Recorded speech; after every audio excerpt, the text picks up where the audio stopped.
Hey, I'm Duke on Twitch.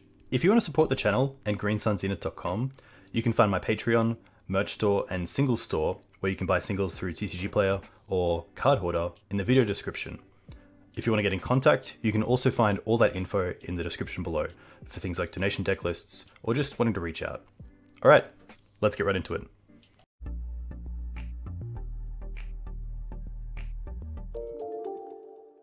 Hey team, welcome back to Dukes on Twitch.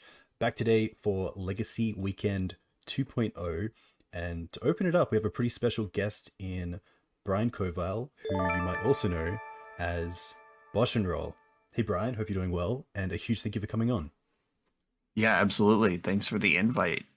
We were just talking on camera about how your Friday evening is my Friday morning, and this is perfect for scheduling. We got very lucky here.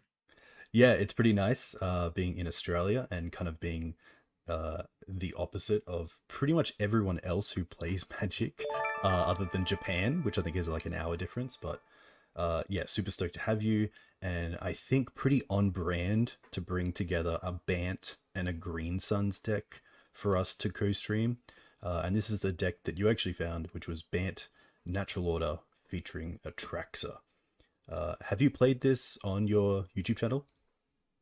It's actually releasing in about 2 hours. I recorded it last week. It's today's video for 10 a.m. Eastern time.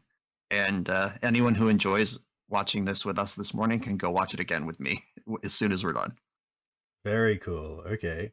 BANT Natural Order is definitely a deck that I've seen in the past. I know like early 2013, I think Reed Duke used to play a version with things like Night of the Reliquary and Vendilion Click, and I think it was just really Progenitus as the Natural Order target. Obviously, since then, a lot of things have changed. This is probably still in the realm of what a Maverick player would enjoy, as you do have some cool Green Suns targets, but I think in 2023, for a pretty fair deck, it's really nice to have that I win button of Natural Order, and Atraxa seems like the best way to do that right now. Trax is really exciting, and the other thing here is Undermountain Adventure, which I've been saying for months on my content and podcasts. That's the Zenith target I'm waiting for to dip my toe back into the blue Zenith decks. This list that we're playing is actually a hybrid that I made. I've seen blue Zenith and I've seen blue Natural Order, but you'll notice there's like 2 Zeniths and 2 orders instead of 4 Zenith or 3 order. Uh, I wanted to play Undermountain Adventure with Zenith, and I wanted to play Natural Order with Atraxa, and I just sort of made cuts until they both fit. So I've not reinvented any wheels here, but I did shove 2 packages that I wanted to shove into the same deck. Yeah, I love that. I think I've always wanted to run a Noble Hierarch Force of Will deck as well, or I should say a Green Sun Zenith Force of Will deck, but having the right mix of green creatures for Green Suns and blue cards for Force can be really tough. But having cards like Ice Fang and Uro definitely make that a lot easier to kind of have that middle ground where there's, yeah, a bit of a partnership between them, I guess. Yeah, I continue to be impressed several years after its printing about everything that Uro does for a deck. Like, very obviously, the rate on that card is incredible. The payoff is incredible. The risk is low. Anytime you put it on the stack, you're either getting a card out of your opponent's hand or you're gaining 3 life and drawing a card. And then as it fil as like the second order value arrives, it's like, oh, it pitches to force. It pitches to force of vigor. It pitches to endurance. We can Zenith for this. And just like it just happens to be like the perfect 2 colors to do all sorts of stuff. Yeah, that's very true. Uh, would you say this is a pretty good deck for a beginner to get into Legacy with? And the reason that I say that is that it obviously has a few bits to it. It has a lot of cards that are played in Legacy, so you get to get used to pondering and brainstorming. But I'm assuming for a new player as well, it's kind of nice just to have Natural Order as like close out games before they kind of get too far away from sort of where your experience is with. Yes, I haven't thought of that before, but it is a good observation. Generally, the type of Uro control deck that I play, I couldn't recommend even to a practice legacy hand because I'm frequently battling the clock, like urging my opponent to hurry up or whatever, just to like get the final win with a minute or two left on the clock. 50 minutes is just not enough to support a well executed Uro strategy a lot of the time. Like you could just jam and hope it works, but I don't believe that's the correct way to play the deck. But Natural Order, being able to actually close, and then you regularly get to 7 mana in this deck, and then you just cast Atraxa. And Zenith, especially once you board in your Carpet of Flowers, very easy to Zenith for Atraxa. And just having this big Chungus that can end a game is it's a delight. Yeah, that's very true. I know you're a big fan of Island Ponder Keeps. Is this deck a little bit different because you have a lot of other starts in mana dorks, or are you still pretty happy to kind of keep a hand that has maybe fetch land ponder? Yeah, so uh, Island Ponder is just one of the range of keepable hands here. Land Hierarch, Land Zenith for Arbor, Land Land Ponder. All of these are things I'm interested in keeping. Nice. It's yeah, it's gonna be nice to be able to play with Force of Will. I usually play decks that don't always have the tools for the decks that just want to Force of Will check you on turn one. Uh, Right. what sort of decks do you not want to run into with this? We're not that good against really aggressive combo decks. Like uh, the endurances are for the most part in the sideboard here. The Zenith package ate up a lot of slots that would normally be main deck endurance in a more traditional BANT Uro deck. So like oops all spells, it's Force of Will or bust. Um, Storm is a nightmare. We basically have nothing in the main for Storm because they're going to beat a Force of Will. You can't count on that. And then we have Zenith for Oof in the sideboard and some more forces at Fluster, but really fast combo decks.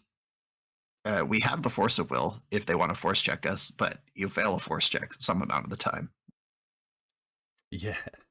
I guess the last thing that some people might ask about is Atraxa being in the main deck and Progenitus in the sideboard. Obviously, you can interact a little bit easier with Atraxa. Do you know if there's like a big reason why this shift has happened? Atraxa just frankly does more than Progenitus.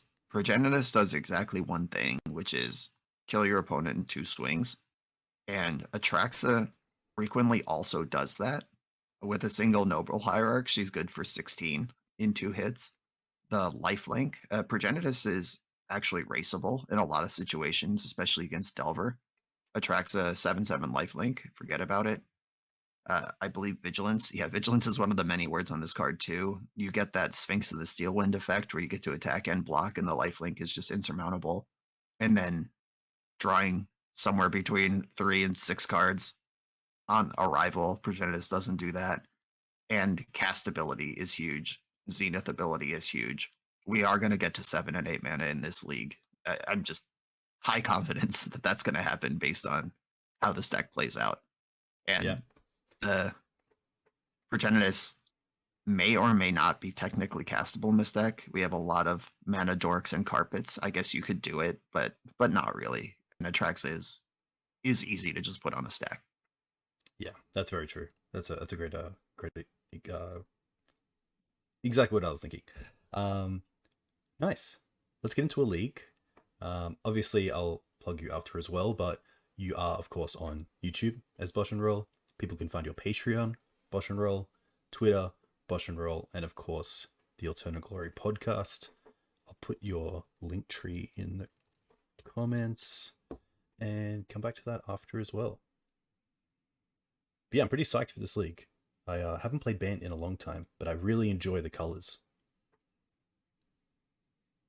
Yeah, there's a lot to like.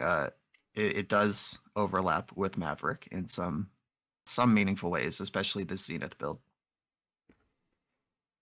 Yeah, it's always nice. I guess like some of the free wins you can get with cards like Collect Oof, um, but yeah, just being able to have a little bit of play with the top of your deck outside of Sylvan Library, obviously with Brainstorm and Ponder is really nice. And I think in decks Right. with natural order targets or Dryad Arbor, you often get them stuck in your hand. But of course, with Brainstorm, you can put them back, which is really nice. Yeah, you were on my channel for a short run deep Deep analysis analysis. Yes. webcast, and we compared Maverick to Death and Taxes. And one of the things I remember you saying is sometimes you draw your oof in the non-oof matchups, and you just have to deal with it. And we're a brainstorm deck, so we don't have to just deal with it. Yeah, that's very true. Oh, this hand's great. Yeah, this isn't too bad. So we do have Dryad Arbor in the list, correct? So we can go like maybe Yep. Savannah into Dryad Arbor turn 1.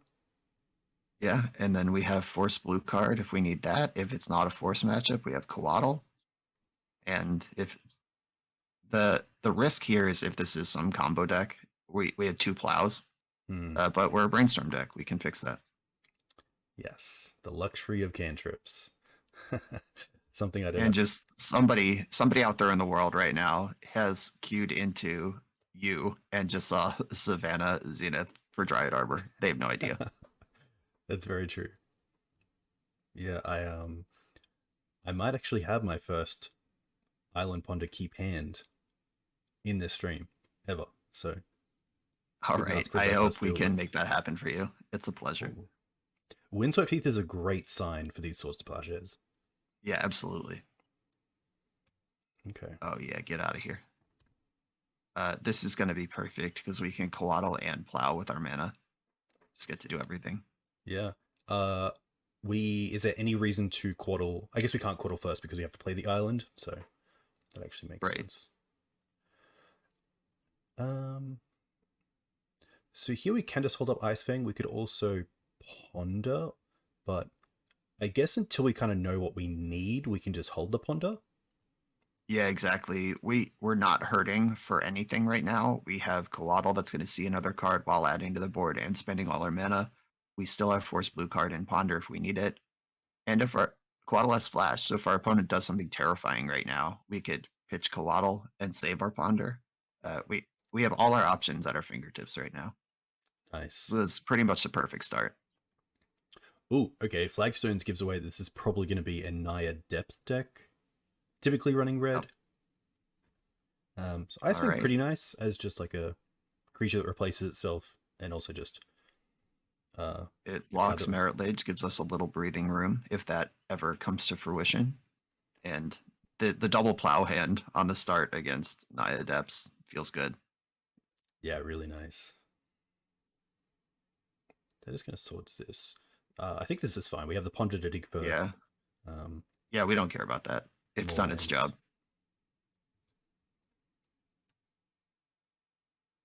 Hmm. Okay. So Uh, I think now is when we want to ponder first. See what's coming. We still have our blue card. Oh, nice. easy Yeah, money. So I think yeah, we just want Windswept Teeth, and then we play Plow and Hierarch, and attack for our 2, and pass the turn with Force Blue card up. perfect. I will fetch probably for a drop that gives us access. I guess we already have double green with the ignobled. I don't think it matters. The only consideration here is how much we want to respect Wasteland, but we're already exposed to it. Hmm. So fetching another duel isn't the worst. Uh, Yeah. it's fine. Yeah, I think Tropical Island. That was my instinct as well. So let's go ignobled. It's also nice just to swords now where they're tapped out to play around swords of plowshares for Sajiri step. Yeah, exactly. And we don't want them getting the value off that flagstones or anything. Just stuff this start.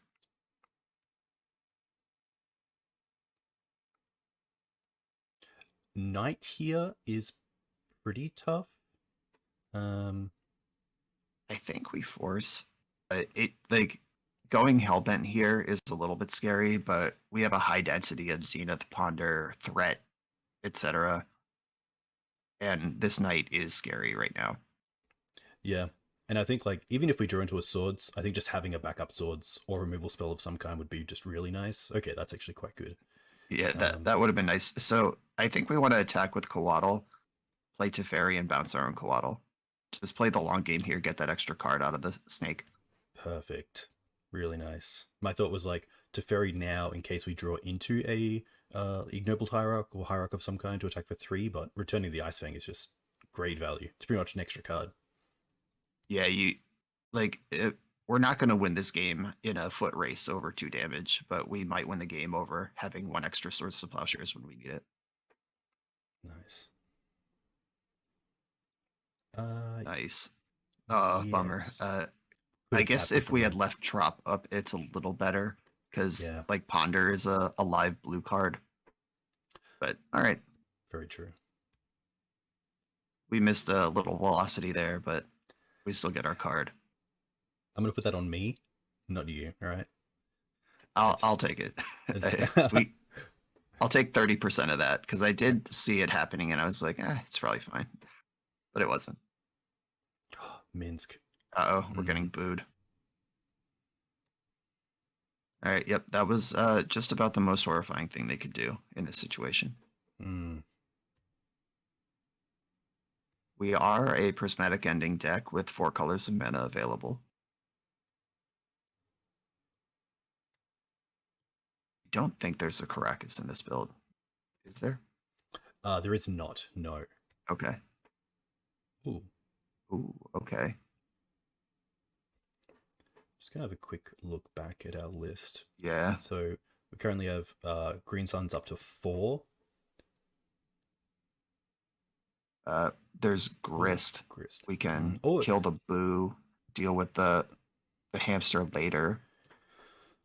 yeah. We even get to, well, attacking for 1 barely matter. Well, attacking them for 1 is free if we take that line. Yeah. We could also we would run the. need, I think the high risk play is Ice Fang first to draw into a land, but I don't. I think it's worth probably just trying to Zenith for a bigger threat. yeah, I don't take any risks when I'm on BANT control. Your deck is built to just 1 for 1 until you start 2 for 1ing, and we can 2 for 1 next turn. I just don't want to deal with a 7/7 trample. Yeah. Yeah, I think we should attack them for 1 and then Zenith for 3. Nice. Grist, and then yeah, trade off the ignobled for Yep. the Minsk. Yeah, the Boo has trample regardless, so leaving back a blocker doesn't. Well, we'd lose the blocker anyway. So yeah, this is just going to cost us what it costs us. Price of doing business.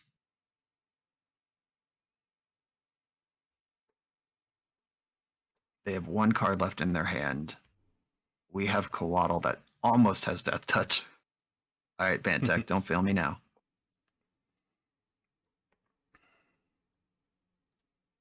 Ramanap. Okay. They have Bajuka Bog, which can mess with future Uros, but there's no Wasteland in there. Correct. Windswept Heath and Bajuka Bog currently. Put that up here.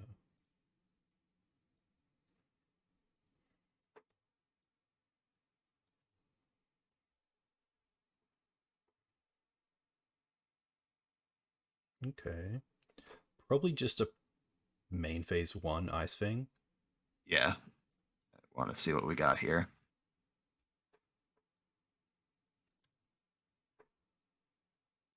Okay. Oh, yeah. Okay. Yeah, that was great. So we can plow. I think we want to plow Ramanap before it Bajuka bogs us, and then we just pivot onto an Uro plan. Uro will eventually outmuscle this hamster. I'm more worried about Ramanap by kind of a lot here. Yeah. Nice. I like that as well. And then we just sit our wasteland and play to make sure we don't get depsed out of nowhere. And we're chilling. And they have a Yavimaya, which helps our Uro. Yeah, that's very true.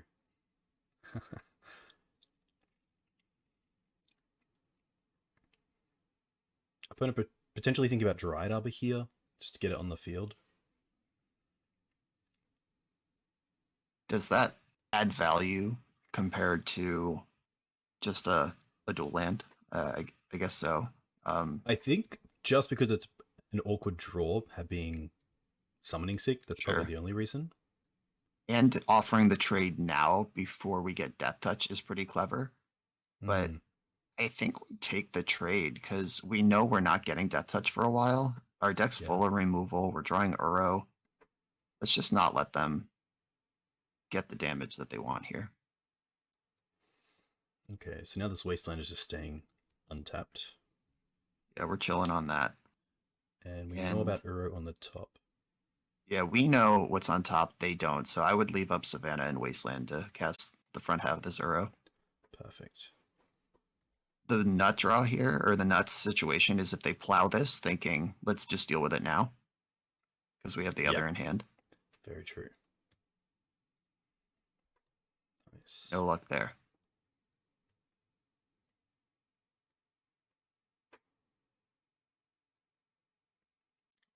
Okay. We're melting. Nice.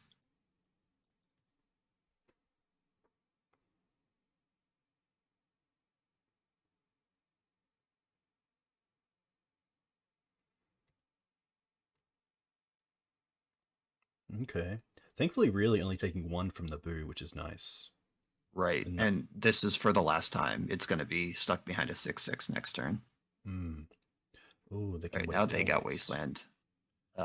They've taken us off Uro. Yes. That's okay. The, We have the other in hand. We can just evoke it again if we don't hit our land drop. oh. All right. A new plan emerges.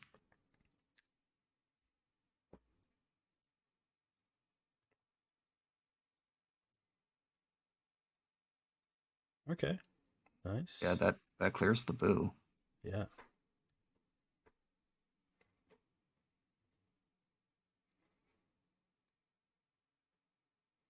All right. I love the audacity of just slow melting the depths. Yeah.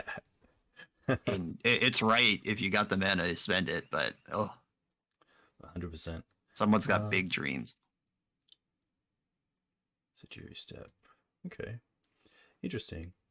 Th- there is definitely a thought of keeping that in hand, but I guess it is your sixth mana to be able to double tokens Right. off if that's your plan. Oh, okay. We can't get back the Uro, so it's just gonna be Yeah. prismatic ending at sorcery speed. Yep. Yeah, getting this board under control. They're top decking. We're top decking. We any blue source is a banger top deck for us, and they Mm, need like real action at this point. But they've had that card in their hand for a very long time, unless it was that Sajiri step they were holding. Okay, so we got to figure it out before they find a wasteland. okay. All Good right, yeah, redundancy. all right. 2 lines of protection. We can beat 37 life. Atraxa is a heck of a drug. What if they And try to as like soon as we copy the draw forest? fetch land, what's that? I thought they might try to copy the forest here to see if we actually. Yeah, if they copy. No, they stick the ice cannons off. Okay. I see. Wow, that oh, it's already a forest. But Hmm.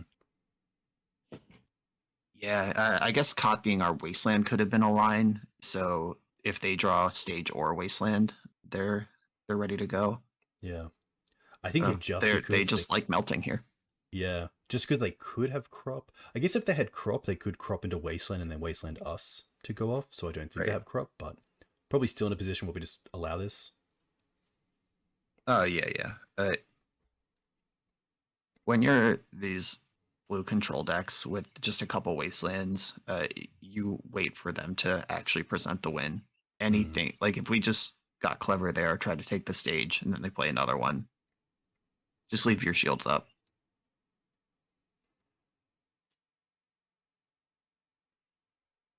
One step in play means they probably have one left as a crop target. Yeah.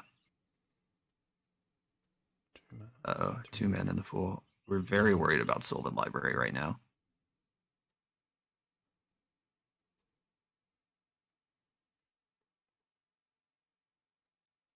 The Ramanep's already gone. That's good news.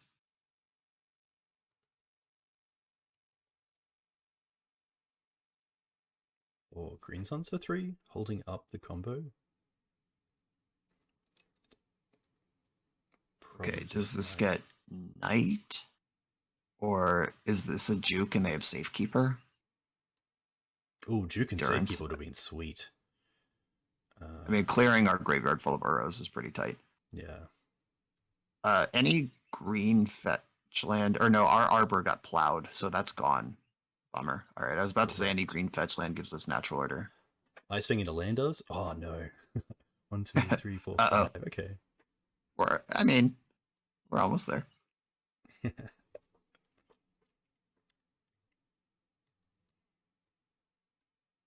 It's tough as well because I'd love to 6, but you can't when you have Wasteland and Swords.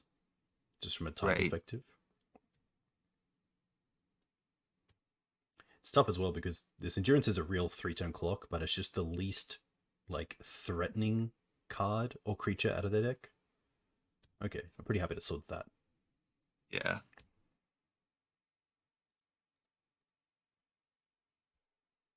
Yeah, that one has to go. It's representing every single thing in their deck. Okay. Maybe just Hello? Ice Fang? Green Suns. I think Ice Fang is reasonable. Our Grist is gone. We could Uro, but I like the idea of jamming Natural Order next turn if we just Ice Fang now. Yeah, I like Ice Fang for the redraw. It Especially also if you're trying to blocks brainstorm. Barrel Age if it needs to.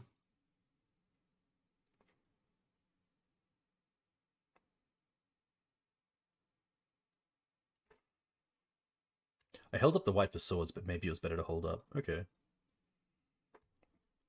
That is a snow-covered basic, which is nice for us. Yeah, now they have to think about that before they attack with Endurance.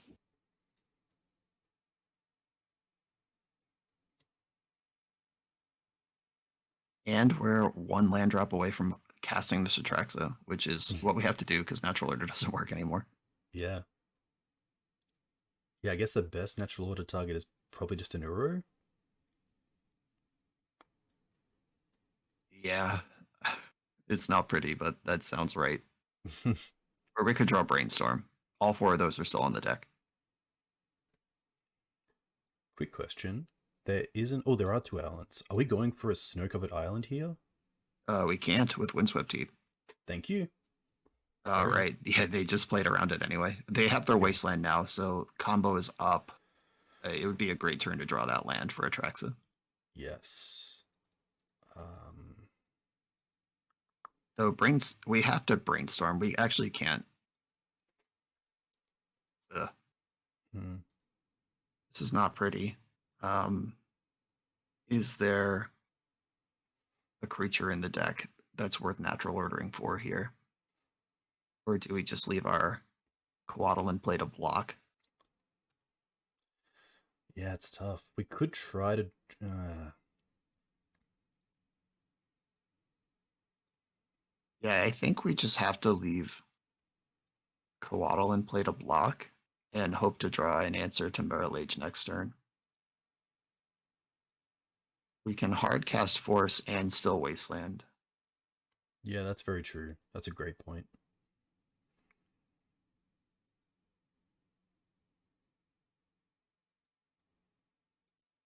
So here we go after the Dark Depths.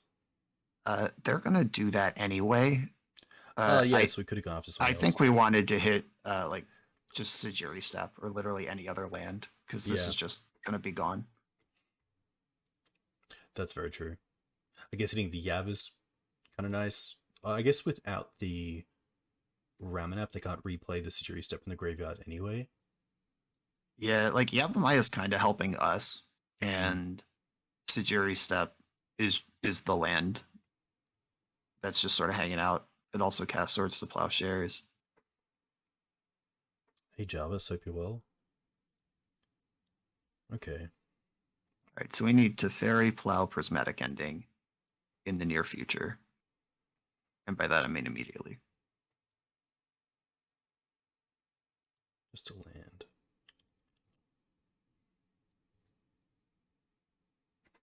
Okay. All right, let's go again. All right, this draw could be to Fairy Plow or Prismatic Ending. We definitely play that because it represents Atraxa next turn, maybe.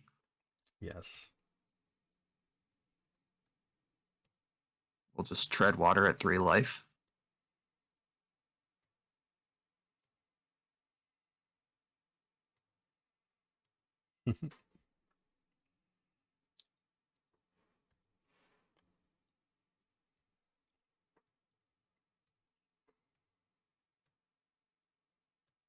All right, moment of truth. Land is good. Removal spell is almost good. Land is probably the best draw because now we're dead to 2 things. 1, 2, Or we can 4, just 5, brick for the 6. entire game. We made a good run out of it. Just want to double check. Yeah. Okay. Tried up was gone. Yeah, it's not there. Tough. Yeah, that's the flip side of having Force Will in your deck. Sometimes you draw it when all the damage is already on the board. Okay. So pretty fair matchup. I'm not too sure how good Force is. Obviously, Force is nice at keeping some of the big threats off and like a crop rotation. But is this matchup where you usually cut down on Force? It is, yeah. Flusterstorm will usually hit Zenith or crop rotation if we want spell interaction at all. The big thing that I would want to Force of Will in this matchup is Choke. And Force of Vigor can clear a choke while also scrapping up Mox Diamonds and Sylvan Libraries that might be laying around. Nice. So if I'm going to pitch 2 things, I would cut another Force for another Force. Blue Force for green Force. Nice. Very cool. Endurance is relevant in the matchup as well. They use their graveyard. Their creatures are generally sized based on what's in the graveyard. So I'm cool with 0 Force of Will. Jarvis thinks endurance sucks. I don't know. Like all we're doing is buying time to get to a combo. Endurance blocks Merit Lage, blanks or not blanks, but shrinks every creature, resets Ramunap. I've liked endurance. I don't want all 3, and you're never gonna pitch it, but I do like just being able to, like, if we had endurance that game instead of Force of Will, we just go block again and get another draw. Progenitus, there is a case here. Like that game, we drew our Atraxa and then couldn't natural order. Yeah. And this is a deck that is going to die in 2 hits to Progenitus, and there's nothing they can do about it. Maybe we just don't care about Flusterstorm. Yeah. Okay. And just get Progenitus in. Nice. I definitely don't mind that kind of game plan for sure. Right. Yeah, we just gotta, have a plan for Minsk and Boo. And our plan is to outmuscle it. Because we are a combo deck. Hey, we get to Island Ponder Keep. We did it. Nice. And yeah, I assume we're just going for an island here, not like a tundra to get things online ASAP. Yeah, Tundra checks all the boxes here. They are a wasteland deck. I actually want our basic island here. Cool. Yeah, the thing about Ponder is that it does what you need it to. There we go. There's our white source and Leovold underneath it. Leovold, we would have to fetch Bayou to cast, which Flooded Strand doesn't do. So Leo would be hanging out for a long time. I think we're going to shuffle away the Leovold. Yeah, cool. And we draw the 2 lands and then fetch with Flooded Strand. Nice. Having 2 wastelands in the mix is nice. Those just sit and play forever and make sure we don't get laged. Yeah, exactly. Especially if they're on a safekeeper route first, then it's really nice to have that. We do want to shuffle that Leovold away so we can play the Flooded Strand, hold up Ice Fang. Flooded Strand can I would have to fetch Savannah for this line. Yeah, that works. That does what we needed to. Yeah, we end step Ice Fang, untap Uro, float a wasteland into play, and send it. Nice. Blue's cool. Blue's pretty powerful in Legacy. I like it. Yeah, when you get to know what your next cards are and decide if you want them or not, it's a powerful effect. It's insane. You have Mox.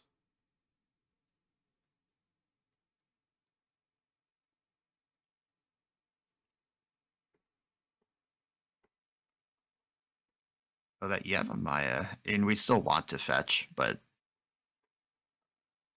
yeah, we just don't have a route to black, or else that Leovold would be pretty exciting. Savannah.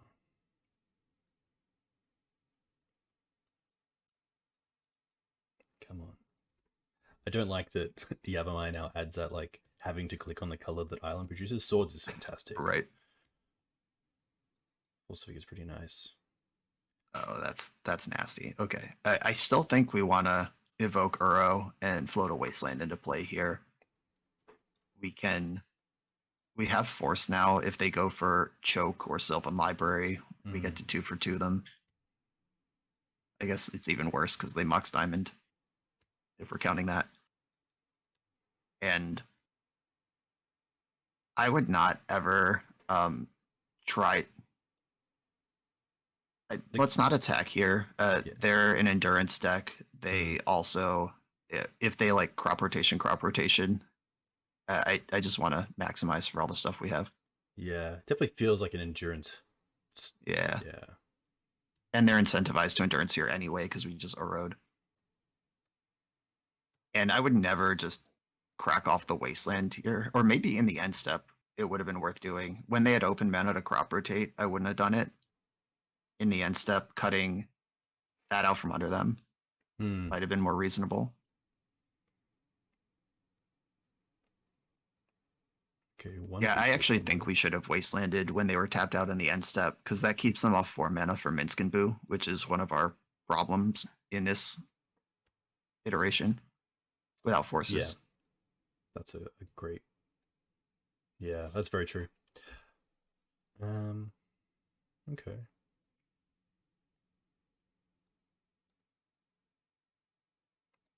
I think we just have to plow this knight, get it out of the way. That represents so many problems. If they crop rotate for Sajiri Step in response, then they're tapped out and we get to do the Wasteland thing again. I don't think we have the luxury of like tapping out for Green Suns for 3 here and getting off the double Wasteland, so it's probably just attack and pass. Well, what are we worried about? They're tapped out right now, so they can't make Merit Lage. We have Force of Vigor if they try to choke us. It's exactly Minsc and Boo that we'd be worried about, and they didn't gem it last turn.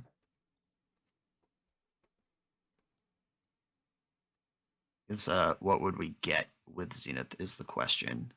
Is it probably another Uro? We're pretty far away from Uro doing anything. It'll just draw a card and then sit in the graveyard. We could just engage their endurance with our endurance. Yeah, I think that's reasonable.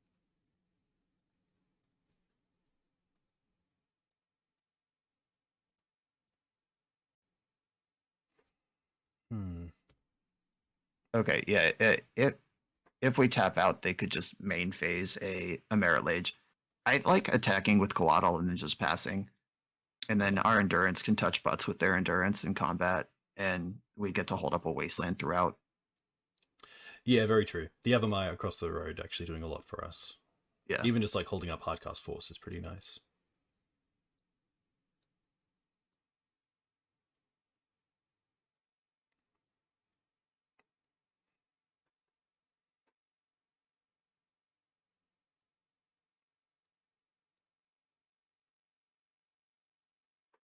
Okay. They could take us off white here, but that leaves a wall of wastelands between us and the 2020. I don't even mind that much. Let's think about if this wasteland changes our endurance play. Yeah. They could crop rotate wasteland to us and make Merit Lage. So I think we just need to take 3 damage here. Yeah. If our goal is to just never get laged.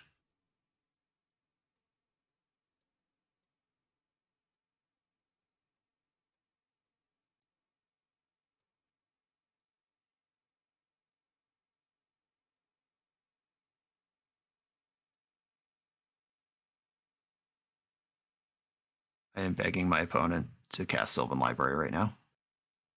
No luck. I would like this Mox out of play, so the threat of Boo is much lower. This is Okay, fine. deal. Okay. No black. All right, a black card. We could Zenith for up to 2 this turn comfortably. Hmm. Get Ice Fang. a Coatl for the redraw. Yeah, that sounds reasonable.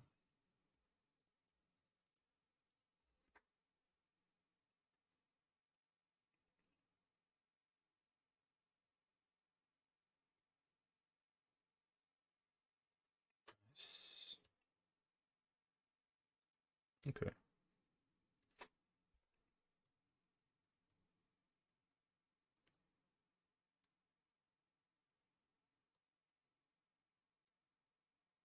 I can definitely see what you mean by ban. Like ban can be very time consuming even just by yourself. So having Yep. like two to go back and forth and then like make a decision can be pretty okay. So they're gonna try to target the forest here, which means that the stage won't be wastelandable if we allow this. And the stage will be wastable when it's a Dark Depths. Like Yeah. this isn't the move. They're trying to walk us into some value exchange where we lose a wasteland, they get to crop rotation, then they waste our waste and they win. Mm. And I'm just not gonna fall for that. Yeah, it's very true. I think that even then I was very much like, oh, maybe this is our only chance to be able to get rid of it, but Minskir is pretty good. We do have the swords and then potentially a land into Grist. But Yeah, land into Grist plays, Natural Order plays. We've got some options here, but yeah, that sucked that they found that.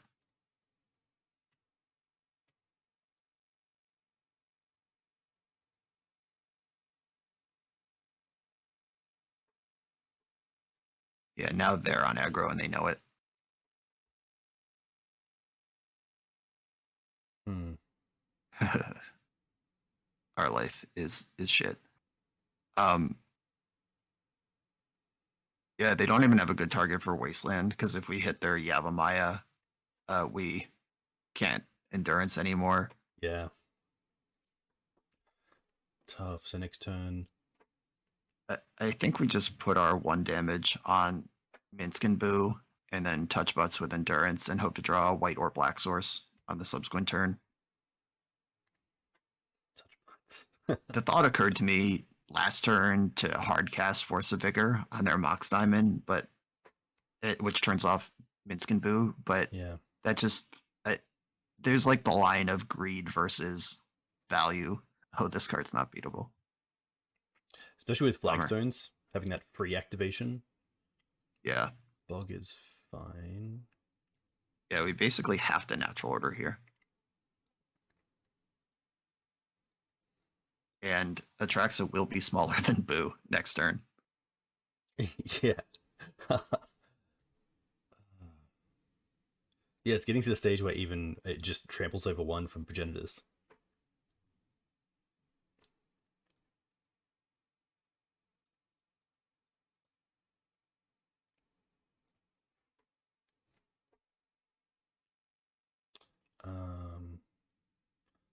Don't really want Yeah, to we get do back. want to hit them. Yeah, Okay. they have Knight, they have Reclaimer, they have Ramanap. Just empty their graveyard.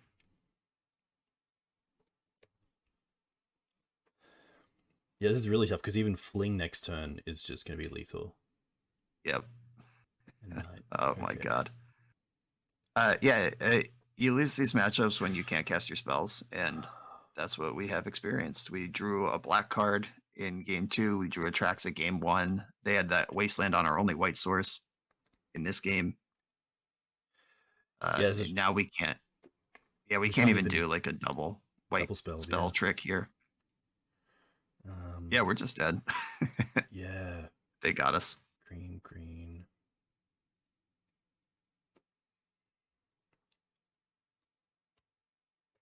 Yeah, and we can move on from this one whenever you're ready. But yeah, that that window where we were talking about playing around crop rotation and they snuck the endurance in and tapped out. One of the wastelands should have been used there for sure on the Yavimaya. Yeah, that's a great point. And we don't have a basic plains and just only saw one fetch land this game up to this point. So I don't feel bad about getting wasted off white. We did what we could on that. The other choice we could have made and didn't is take them off red with Force of Vigor on a 1-for-1. Yeah. And I think for me, that's two things. That's me tunneling in on kind of feeling like I need to get a 2-for-1 with Force of Vigor, and I need Wasteland for stage when it's pretty beneficial to sometimes like just like zone out from the game and have a look and see like, oh, we have a legal target right now. They can't crop, they can't do anything. This takes them off green. Like this could just be the time where Yeah. Wasteland is worth it, or where the 1-for-1 trade with Mox Diamond is worth it as well. Yeah, the Force of Vigor is extra tricky. I like the Wasteland was just clicking through a phase without reconsidering the new information that we had. And it didn't help that we were in the middle of a conversation about how we don't want a Wasteland here. But the Force of Vigor, that one's a lot more interesting because even with the stop, think about it, there's not a clear answer. It's like Minsk and Boo is the scariest thing, but they do have red lands in their deck. They could just find a fetch land and still cast it. And the artifacts and enchantments that we brought Force of Vigor in for, the Mox Diamond is the extra touch, but Sylvan Library and Choke are actually devastating if we 1-for-1 to take them off red in case of a potential Minsk and Boo, and then they cast Sylvan Library the next turn. That's a nightmare. Yeah. So, yeah. Definitely been there. But look, nice to just get through a game, see how the deck flows. It feels like a deck where you have a lot of card selection, or most of the time you have a lot of ways to get card selection, whether that's Ice Fang or Uro Drawing. Obviously, Brainstorm or Ponder is really nice. Green Suns, in a way, is card selection, which is cool. Yep. Yeah, there are some the power level of this build comes at the cost of some clunkiness. Like we drew the Natural Order and the Atraxa back to back in game one, which is basically like missing 2 draw steps. Where in a non-Natural Order build, that would have been just like the third Uro or some other another Ice Fang Coatl or something. I think this is a pretty good hand. It is a 6 with the Atraxa, and we do have waste with the Atraxa back. We also just have 4 mana off the bat, so...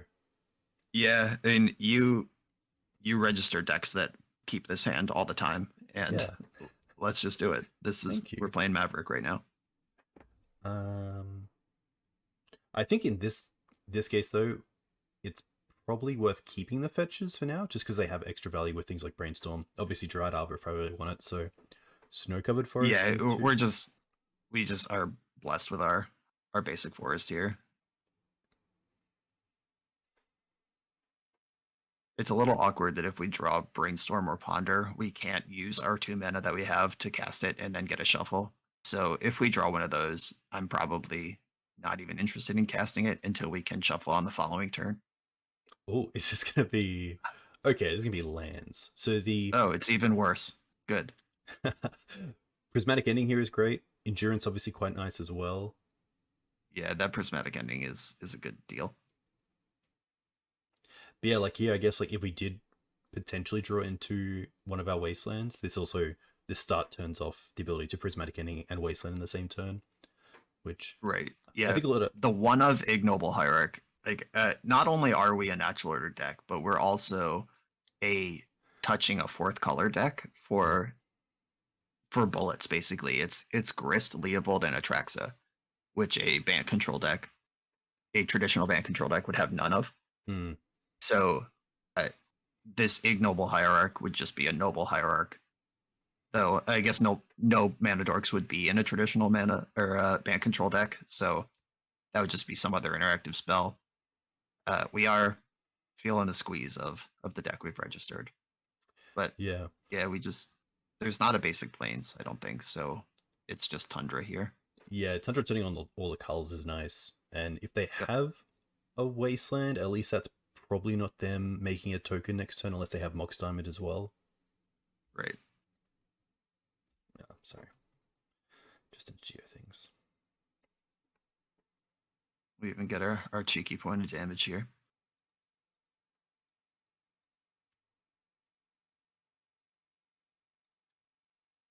Yeah, the prismatic endings make it a lot easier to deal with things like uh, exploration or Sylvan Library, potentially Mox Diamond if you really wanted to go after it. But with Force of Will, Yep. are there big things you're wanting to force? Probably not, unless they like put a series of crop rotations on the stack here.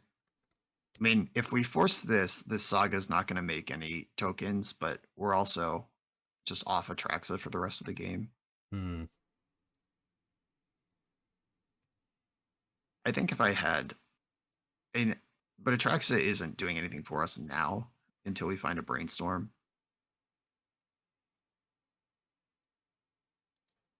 Yeah, I think that may have been a force of will, but Yeah, I guess it might have been a we're case of past it like, now. if you don't force that, what are you forcing?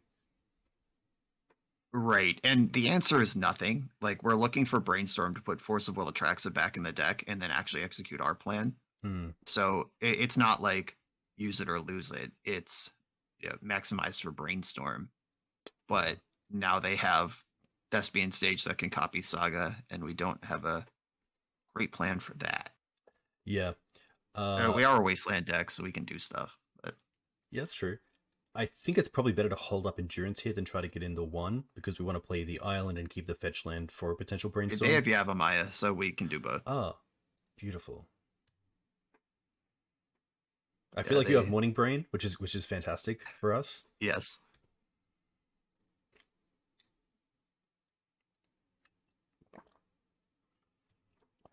Yeah, there's a good chance they don't make a construct here anyway, and they copy Saga. It'll depend on what plan they're on here.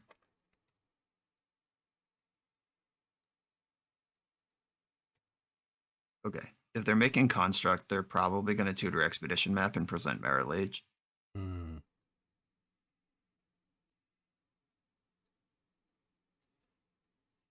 Which isn't too bad. We probably have more outs to just dealing with the one Lage than we do dealing with a bunch of constructs over time. Yeah, I would think so. Oh, Oh Grindstone? god, Did you we're see this Painter coming? Lands. I At least played we this have the deck on my endurance. channel, but Huh. it was And look what you've done, Brian. oh look at you, opponent. Even though we have the endurance, Okay. I assume this is forcible. Um yeah. So if we're not forcing an exploration, what are we forcing? I guess the answer is Painter Servant. We found our response. And if they have Nice. a main deck Red Blast, which is a thing they could have, we can still endurance our way into another draw step. Mm. That was messed up though. But hopefully they kind of just committed to that to surprise us, but we were ready. They force checked and we responded. And now they have one card left in their hand, and they didn't copy Saga on the way out. Yeah, I assume they have Loam as the last card and they're trying to get more value off it. No, okay. Yeah, we have endurance for that too. I think we just don't play this endurance right now. Or oh god, they offered up their 2/2, but it's fine. I would rather keep endurance as a shield against getting painted or a shield against loam than just put it into play for no reason. Yeah, that's a great point. It's always tough as well when you have endurance and they loam. If you're in a position, it's quite situational. But like, do you endurance the lands they target, or do you wait to endurance the loam? But then sometimes the Right. damage is already done by the cards they get back. Natural order.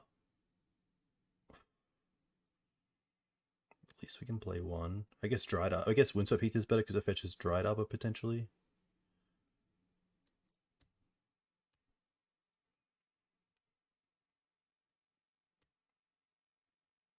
Yeah, we'll see what they if they grindstone in their upkeep, which is what they would do if they're looking for loam. That's an opportunity to endurance them, and then we have the biggest threat on the board as well. They can't attack, and we're clapping for 4. Hmm. Like I would like this endurance in play, but not just to race with. I want a little more out of it than that.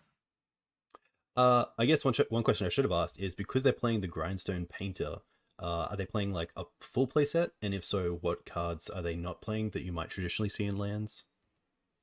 I can go to my Mox field and try to answer that question Nice. because I played this deck recently on my channel. Should have fetched up. Oh, there we go. Cook in. All right. Hmm. I mean, it's not pretty, but it's fine. Like we just put back Bayou and Flooded Strand, play our Noble Hierarch, Yeah. and we're still holding up Endurance, and we have value. So we can force the next Painter when we untap with our 6 mana. This also could lead to end step getting Dried Arbor, which then attacks for 3 each turn with Exalted, and then we can just hold up Yeah, 5 mana for true. Force. Yeah, if we don't need to Endurance this turn, then that is viable. Oh, that's annoying.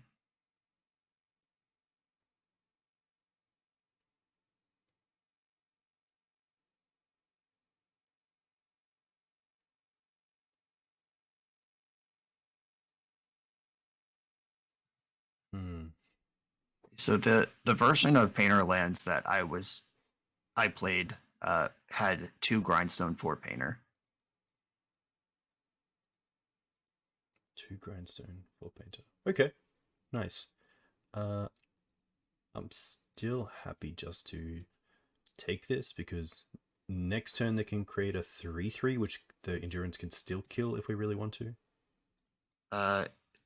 They're likely to copy Stage or Saga with Stage at this point. Yes, which then this one will become with its. Ooh. Oh yeah, okay. New plan. Um, I want to tap Dryad Arbor. If we hit a land, we can Uro right away from the bin, hmm. and like attacking for 3 is not better than maximizing for that. Yeah, that's very true. Oh, damn. They have Yavimaya, we're good. Oh, nice. Though this Wasteland might be better as a Wasteland right now. Hmm. Oh, that's annoying. If we hold up Endurance and Wasteland for 1 more turn cycle and then do Uro stuff next turn, Yeah, yeah, I I like that. think that's the way to go. Yeah, this Wasteland kind of turning off the stage, becoming a Saga is really nice.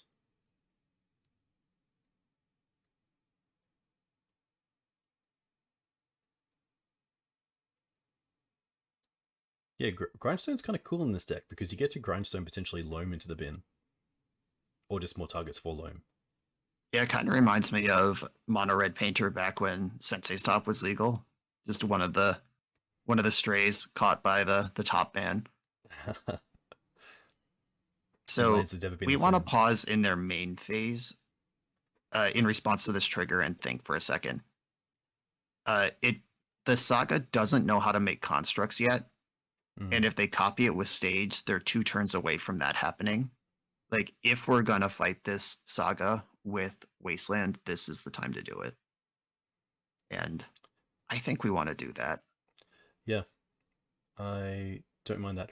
The only like advocate is if we allow them to have the constructs, the Uro kind of answers them to some extent, and then we still have the Wasteland around for Dark Depths, but I think Saga's just getting so big so quickly with stage as well is probably Yeah, the main issue. I want to make sure that Uro's the baddest cat on the block here, and if they copy with stage, then they can't depths here.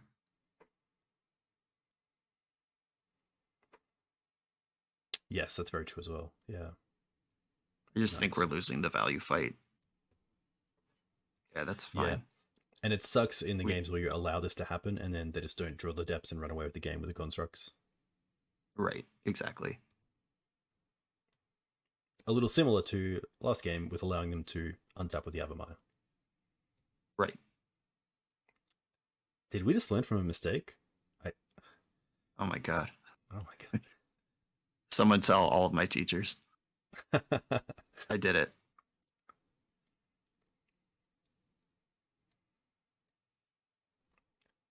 Lattice is cool. This card is shenanigans. Hitting needle. All right, we don't care about that. That's probably going to name Wasteland, which we just fired off. Yeah, I And assume. I think it might be go time on Endurance if they attack. Because we're going to tap out next turn. I guess if we find no, we would have to draw land for turn and for Uro to be showing endurance again. And Loam's a bad top deck when you're hellbent, or when you're graveyard hellbent, whatever that means. When you don't have a graveyard.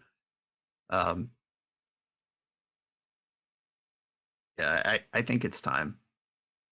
Oh, making it a 4/4. The Pithing Needle naming nothing. That was a weird play. That was an experiment that didn't work out. Now they have a Pithing Needle on nothing. Oh, it makes the okay, sure. Yeah. We're still gonna endurance them, but we're not gonna block. Yeah. Cool.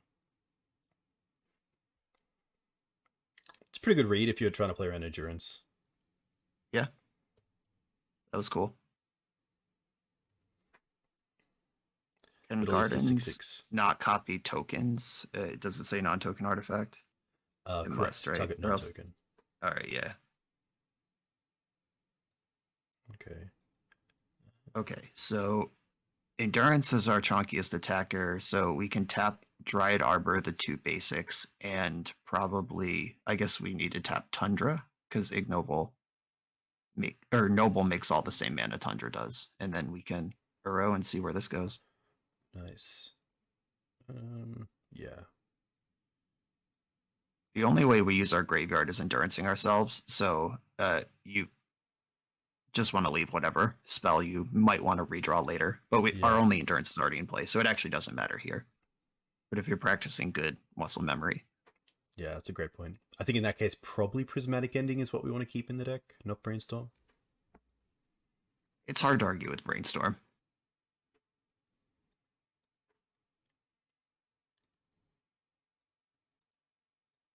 Okay, opponent is Hellbent and Empty Graveyard.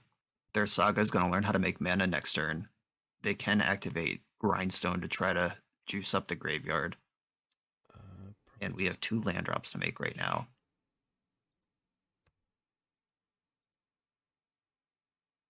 We pitched a Traxa already, right?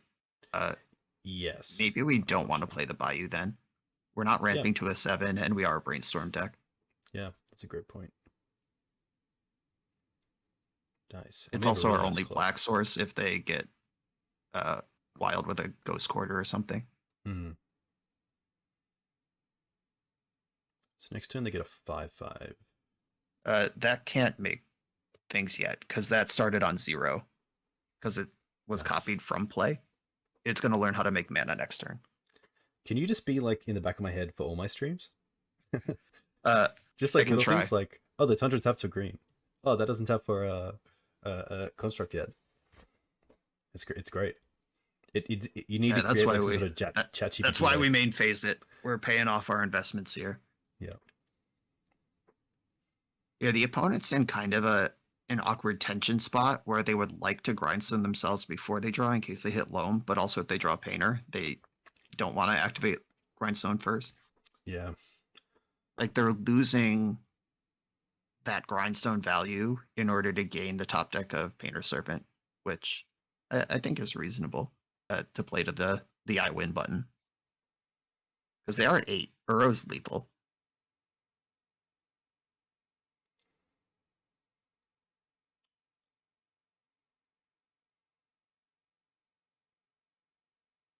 Even Maze of Ith isn't the worst because it doesn't stop Uro from drawing.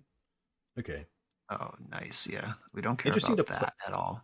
Yeah, I'm a lot more scared of the unknown card in hand than playing the exploration. Yeah. I mean, at this point, they're committed to grindstoning themselves, trying to hit Loam, and then the exploration will help pay out the Loam. They have a lot of mana, though. They probably could have done that all at the same time. I don't know, but I'm happy to see that face up on the board.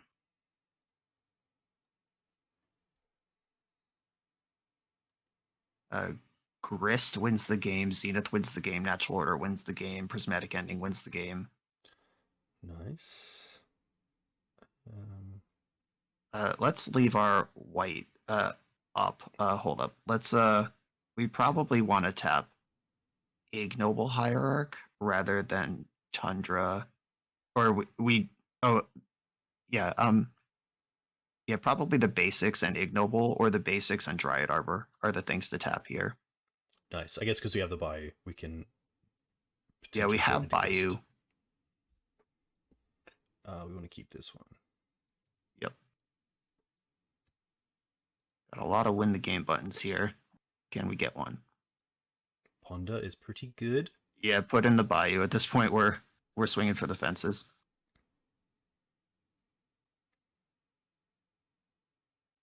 With Yavimaya, Tundra, and Noble are the same thing, so it doesn't matter which one we tap. Do we? Let's take one of these ponders, and then shuffle before the next one. Nice. Drop.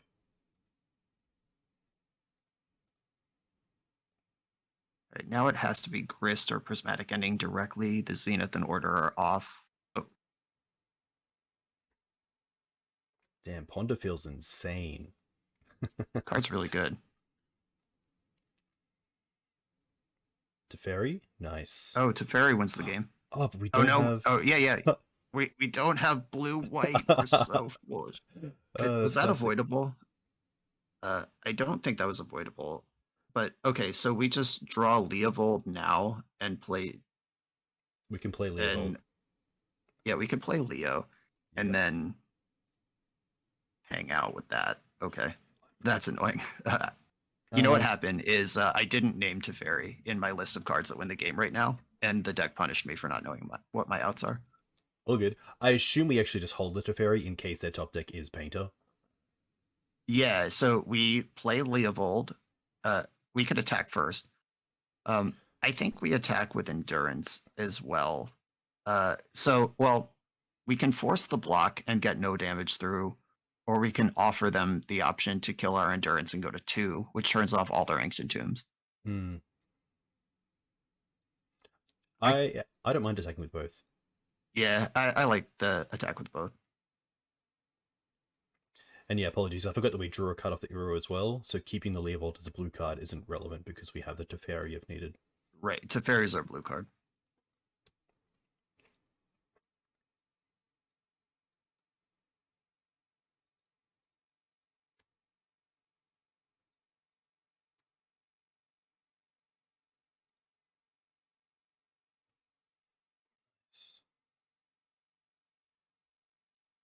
Very cool. Pithing Needle is naming Wasteland. And the other needle's naming nothing. Yeah. I don't think Somehow. that's actually an option otherwise. Like, I don't think you have another way to do that, really. No. Okay, so if they Painter here, we have the Force. If they don't, we have a Teferi that can delete a blocker. Okay, so now they have a Taiga that knows how to make constructs. But that means they don't have a construct for the coming turn. Okay, cool. Yeah. And putting them to 2 with Ancient Tombs as most of their lands makes sense. Nice. Okay. Straight off the bat for some sort of lands deck, obviously Force of Vigor is great for things like Exploration, Sylvan Library. Maybe they're playing Valakut Exploration, but obviously now seeing the Sagas and also the Painter side, Force seems fantastic. Oh yeah, no brainer. I think we want all our Endurances. Yeah. And this is a Progenitus matchup as well. Cool. Oof seems Um, pretty. Oof is actually pretty medium. It turns off Mox Diamond, and I guess the Grindstone is a thing. We just have to decide how many tools we want for that versus what we're losing from our deck. Yeah. And I think Force of Negation is better than Force of Will. We can just 1-for-1 upgrade those because they're a loam deck and they don't play creatures. Other than Painter, of course. But I'm more worried about loam with that, where Swords of Plowshare's strategy.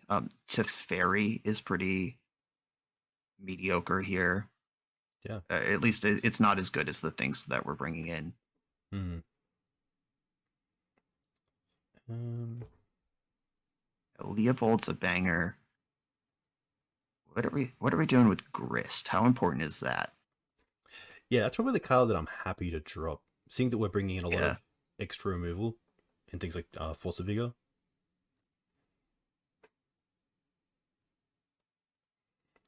Uh, Ending still seems fine. Yeah, ending is solid against most of what they do. It could be Um, Coval as a filler card. yeah, yeah, Quaddle is filler. I want one so we can Zenith for 2 and draw a card. Cool. But for the most part, it's not that great. I think I want the second endurance before I want the second surgical. Okay, cool.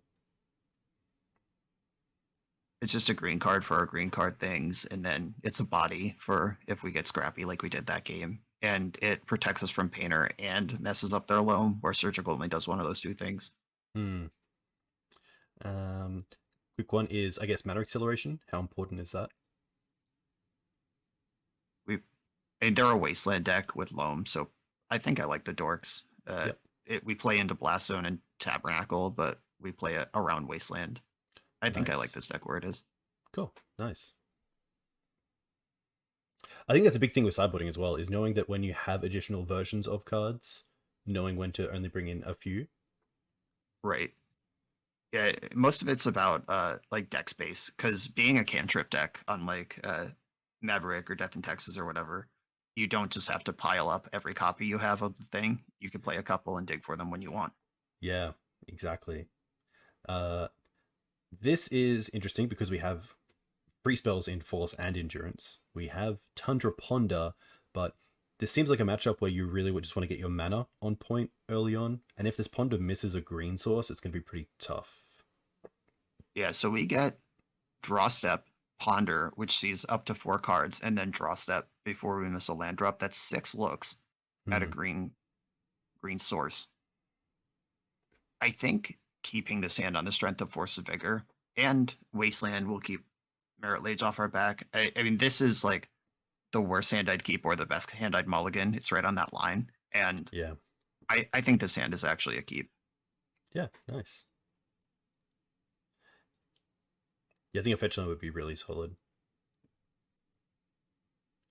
Probably, like if you got a fetch land, say if you got a Windswept Teeth and then didn't find another land, would you still just keep going for dual lands and kind of overcommit to Wasteland, so it's a bit harder for them to take us off one color? I would have to see what they've been doing so far in the game to make that decision. Hmm. If I think they might have more gas in the tank, if they've wasted me once, like any loam hits the second one. Uh, Generally, I like to have at least 1 or 2 functioning lands under the wasteland deck, and then I start getting rowdy on the fringes. Oh god, please play Painter. Very close. I mean, we have a big tasty Force of Vigor right now, and they're Hmm. on 1 card in their hand. Is that 1 card Painter? I guess is the question. Yeah, I guess we also do have With their upkeep to make that decision. Yeah, with 1 card left in their hand, I'm okay taking a gamble on this exploration. Maybe it's just Urza Saga and we win. We could also just Wasteland Ancient Tomb and bet. Hmm. I like casting Ponder, but if we draw a green source, we cast Ignoble. So we don't even know what we're going to do yet because we get 1 more piece of information.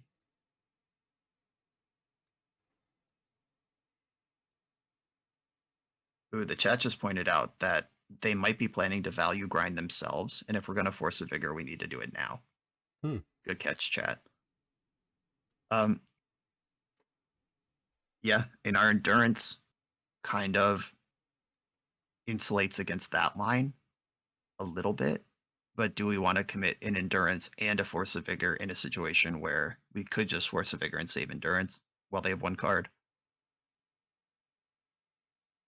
Yeah, because what's the If worst they're card for us that The they worst could card that grindstone? they could have is Loam, Hmm.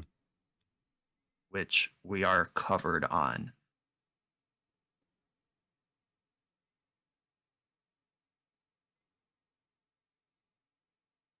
I kind of like holding on to it for a little bit. Yeah, nice.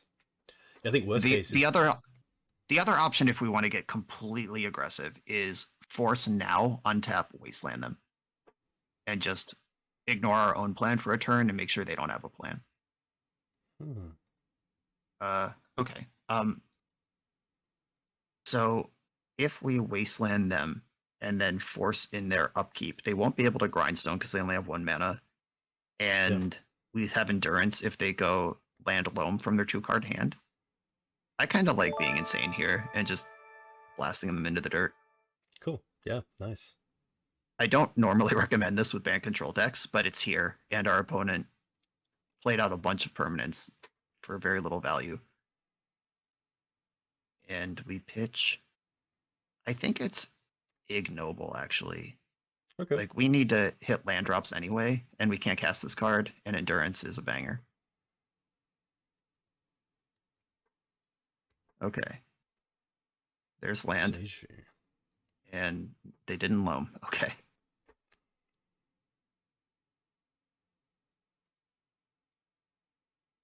Rewarded for pitching the Mana Dork immediately. As long as we find green source here, we're cooking. And there it is. Top. Shuffle. No. Nice. Yeah, Trax is there, but we can brainstorm her away when we're ready.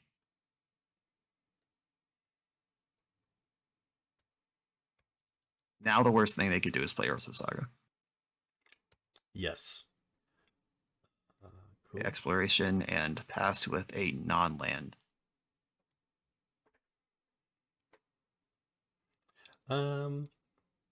Do we care about the exploration when they're only on 1 card? I think we do, because at some point they're going to find a loam, and that's how we fall back behind. And if they don't loam this turn, we have hardcast endurance up, and then we're just 0 for winning them. Oh, Sphere. Sphere of Resistance. I mean, that's annoying, but okay. Tabernacle. Okay. Oh, gross. Okay. And that just pays for itself. We'll keep it around and see what we want to do with it later. We can brainstorm with the mana we have. I think what we're going to do here is just draw Atraxa and pass the turn. Yeah. I like that a lot. And then potentially brainstorm in there. If we're going to brainstorm, we should do it now. I'm thinking they're hellbent with nothing going on. I would like to just take another entire draw step if they don't pressure us. Have Hierarch pay for itself again, see another fresh card.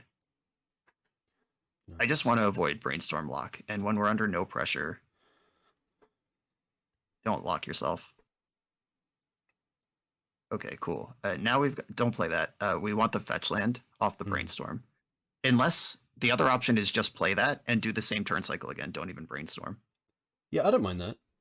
Yeah, I actually like that. As long as we're hitting land drops, getting ahead of the sphere while they're not doing anything, I want to hold on to my spell.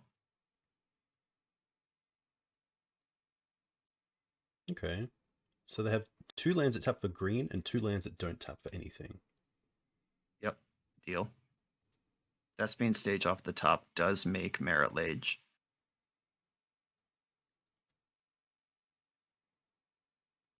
Okay. Now, I think we kind of blew it here. We should have used Island to pay for Hierarch, and that just gives us more options, and we could have Enduranced here. That's okay, though. I think we're still on land go. I want my opponent to show me that they're doing anything. Yeah, thanks, because we don't know. Yeah, like we just don't even know yet if we want Natural Order or Swords to Plowshares off this brainstorm.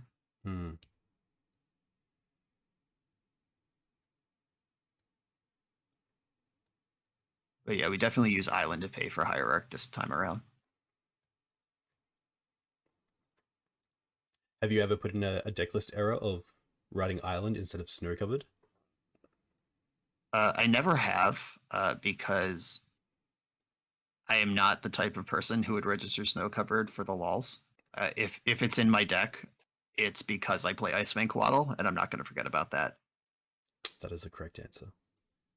Uh, okay. I think we just land go. We can cast Endurance Yeah, I like that a lot. and start clocking, and we're still sitting on this Brainstorm. We could have attacked with Hierarch and still played Endurance, but I think we do want to hold on to the fetch land rather than poke for one. Crop. Crop rotation. So we Probably have Saga? No, because Saga doesn't tap for anything. Saga doesn't do anything. Are they Yeah. just getting stage and hoping to draw any source of mana? That's probably the line. Hmm. And we do have 4 forces in the deck right now. We can only use No 2 way of they them get though. Wasteland here. That's insane. I think we're just okay with this. Yeah. Especially to have double All our endurance if needed. Yeah, I mean, Merit Lage is the line here. We have endurance that can block. Brainstorm on our way to an answer. Hmm. They did get Saga. Okay. Respect. That's like a stage, except the urgency of finding a mana source is higher. Yeah. That makes me think they like have to nearly have Yavimaya in Yeah, hand. they must already have it in hand. I think they drew that Saga that turn. Like you don't tutor for Saga when you have one, right? They would have just played it last turn if that was their one card in hand.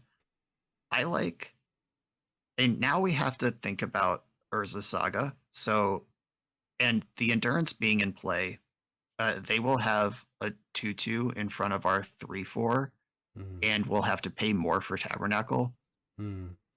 I kind of like end stepping the Brainstorm, and if we find Force of Vigor, we can just put them in the ground. Nice. Okay. Definitely a Traxa. Yeah, definitely a Traxa. And they don't appear to be on the graveyard strat right now. So we can either put back one of the endurances and keep our options open with surgical and endurance, or just keep double endurance. And I don't think surgical. I think endurance is probably better than surgical here. Yeah. Yeah. And then we definitely want to fetch this. Probably just getting Trop just to make one of each jewel. Yeah, I think so.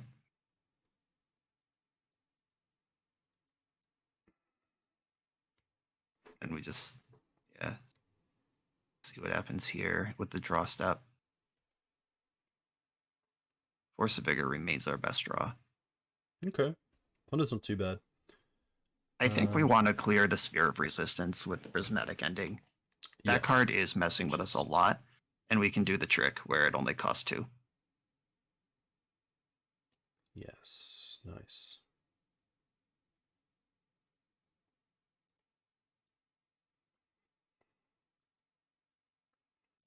Now Endurance is live, or we can 1, ponder 2. So 1, 2, 3. Construct will be 3/3. I like passing the turn here. Yeah, the 3/4 body of endurance is just so good. And also holding up the ability to. I guess we don't really care about Loam because they're most likely just going to be on the Saga train, but. Yeah, if they loam this turn, it means they're not making a construct. Their constructs are under their own tabernacle. They have fewer mana sources than we do and fewer cards in hand. They're just floundering over there. I guess we got to assume this Saga is going to tutor for Grindstone. What is the plan of going for Saga under your own tabernacle? It's a land that dies and the resource it makes you have to pay for. Yeah. Yeah, this is the thing that makes sense here. Okay. Hello, Painter. We might as well Brainstorm in response here. They have one card. I don't think they play Lion's Eye Diamond. So, or Or we hold up yeah, endurance. And we don't need to hold up Endurance unless we're going to block this construct. And I'd rather use Endurance to survive the next 2 Grindstone activations in case we miss. Okay. Yeah. Swords is really nice. Yeah, or we just find the nuts and we're fine. I guess just Flooded Strand on top. Nice. Yeah, we're going to draw that.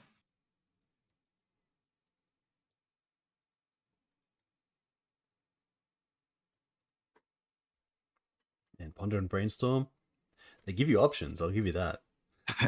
yeah, it's weird.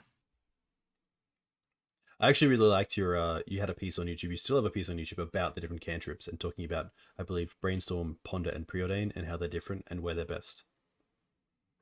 Yeah, that was the early days of my channel. It's a little rudimentary. It plays like a PowerPoint presentation because it literally is one, but it's full of good information if anyone wants to check that out.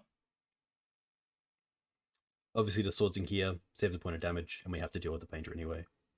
Yeah. So we Free untap, money. we draw the fetch, we fetch, and then ponder. Okay, so under the fetch was Another land. it was something we don't another land. I think we want to so if we ponder first, we get to fetch. We still see 2 fresh cards and we get complete control over them versus 3 cards we might not have control over. Yeah. Oh, I think I like pondering first. Oh, that's quite nice. There we go. What does Zenith do here? Does it win the game? We didn't bring in Oof, and I don't think we'd want it here anyway. Leovold doesn't really matter. Grist gets buried by the Tabernacle.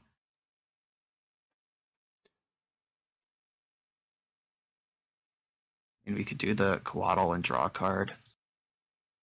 I think we could do better off Zenith than that. Maybe we want Brainstorm and we don't want Zenith.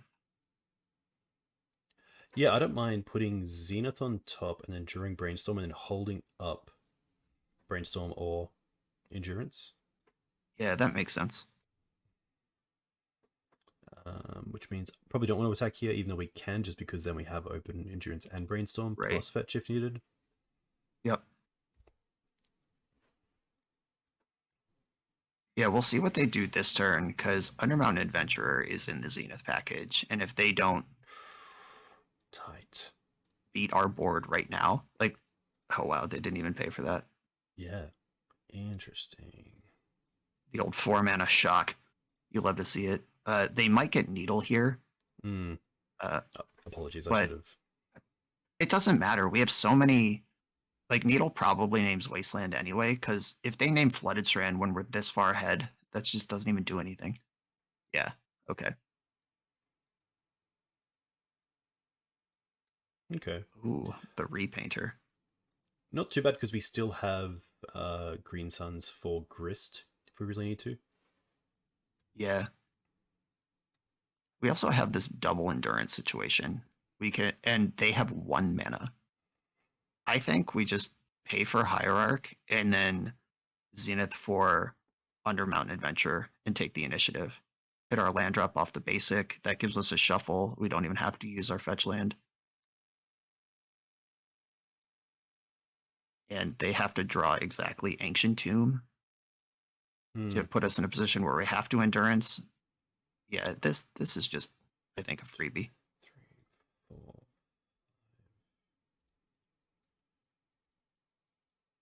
Oh, they need more mana than that, actually, because they have to pay for Painter first, and then they have to have 3 mana for Grindstone. Yavimaya turns it on. Yeah, Yav would be pretty cool for them. We don't have a basic. We might as well get... Wait, has there been a basic planes in this deck the whole time? Didn't we literally say there's no basic planes in the deck last round? Tight. Yep. We still have our land drop. So let's make sure we drop that. You do want to play it? Yeah. Okay. We now have a bunch of creatures ahead of this Tabernacle, and I just want to make sure that we're functioning here. Ah, and I guess, yeah, paying for their own servant means that Ancient Tomb isn't a live draw. It has to be Yav. Yeah, it had to Oh, be Yavimaya exactly. oh, And that is all right, fine. yeah, they're just. We should be able to out tempo this with our gigantic vigilance creature. And I think I do want to go into the forge and just do the most possible damage. Yep.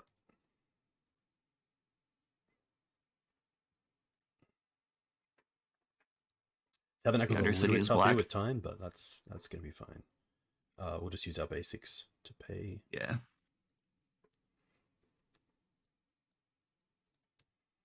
Nice. This is a 3-turn clock, which is pretty nice. Oh, and it taps for so much. Damn. Yeah, it taps for 2 if we ever need that. It can cast Endurance if they somehow tap or remove this thing. Okay, 1, 2, 3, 4, 5, 6. We can double Endurance. I think we hold this land now. Cool.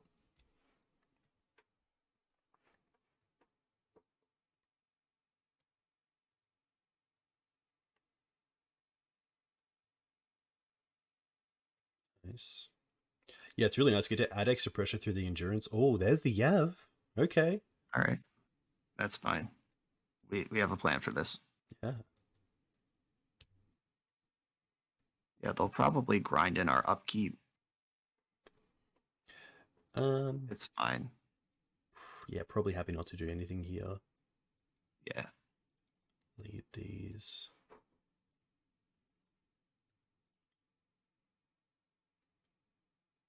They go to hit us. That is fine. We also have Progenitus in the deck, so this isn't even lethal. We have 2 Endurance hits and then a Progenitus too. We definitely want to shuffle before we draw, but Yes. yeah, we can resolve all our triggers. Sorry. I might just respond Moto this so I clock. don't miss it. Yeah, with Yeah, yeah. endurance targeting ourselves. Sorry. Green, green. Nice. Cast. Cool. That's going to target us. Does that mean the endurance is on top? What? If the endurance gets shuffled back, and then all the endurance sorry, if the Progenitus gets shuffled back. The Progenitus? Yes, that does mean Progenitus is on top of our deck, so we want to fetch. Yeah, good call.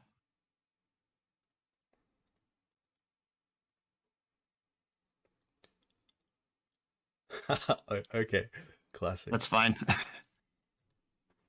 That wasn't the goal anyway. We could find swords here. Yeah. Yes. Bottom, bottom, top. No shuffle. Tap this. Swords this. They go to 8, and then we attack for 8. Ooh. All right. Nice.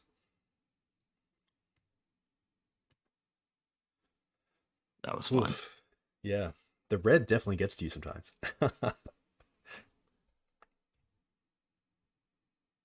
Oh, they got a 2? That was an 8. Whoops. Did I? That's okay. Oh, of course the endurance is so many 6. Sorry. That's all G. We can just 6 this turn. We're all good. We're all good. Yep, we're chilling. We have Progenitus if they find. Yeah, everything's covered here. Okay. Cool. 2 minutes, plenty of time to make another attack step. Nice. We're on the board. Cool. I love beating lands in scrappy things where we both mostly function. Like the Blood Moon and Back to Basic games, Ruination games are satisfying too. But like when you never actually shut them down, you just play through Tabernacle, multiple sagas ran to their conclusion. Oh, that was a great match. Yeah, that was sweet. It's very cool to see that deck as well with a grindstone like WinCon, because you do have to respect it, especially with Saga being able to find grindstone. Yeah, one of the innovators of Painter Lands is a member of my Discord community, and basically that was a response to the initiative. because they could never ever beat the initiative mechanic as a lands deck. They needed to add a combo, and uh, I actually recorded that deck the day the bans were announced, and I reached out to her and I was like, "Hey, what changes would you make with the bans?" And she's like, "No, play it today. It only makes sense with this metagame." Nice. This is a fantastic hand. Turn 1 mana acceleration, Yeah, turn 2 to fairy, turn 3 bird the potentially. nuts. Yeah, yeah. Probably just going for trop into Hierarch. The only reason to lead on a bird is that it taps for black. And if we didn't want to lose the Hierarch to a turn 1 bolt. Yeah, I mean, basic forest is the only consideration over trop here, just to make sure our stuff's under us. But if we get trop, we have 2 ways to cast ponder if one of our 2 mana sources dies. So I like the trop. Nice. Yeah, this is the turn 2 to fairy end step natural order you hand. Of course, yeah. Yeah, instant speed natural order is pretty broken. Yeah. I in my video that releases later today, I do several mid combat where my opponent attacks with some whatever, and I just block with Atraxa. um, I think we just play Windswept and Bird and pass because we don't really have to ponder yet. We can ponder it, and we can ponder and bird. I kind of like with this kind of show and tell texture of our hand of just using all our mana every turn. Okay, yeah, nice. Ponder. All right, we just lost our shuffle. We wanted to sorry, ponder off Hierarch. Yes. Okay, now I don't want to Yep. ponder. I guess we probably still should though. Or attack for one. Nah, ponder. Yeah, finding some interaction here, some backup plan. Oh god, that's fine. She's where she needs to be. Put on top. I don't mind having these other 2 don't matter. Yeah, we like all these cards, and we can shuffle away Atraxa before she is a problem. Yeah, Windswept Heath also being dried up potentially is nice for natural order. I don't think we'll get there. Take a Wasteland. That makes me another lands deck. Yeah. Lands or Naya Depths or something.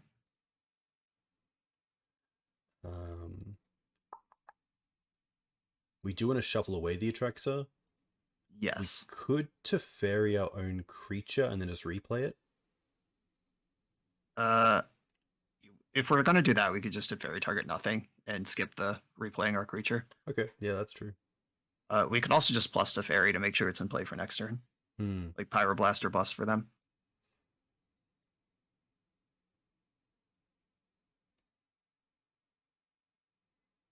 We can also just shove Natural Order against the Taiga deck, but I like having the Teferi in play and just covering all our bases.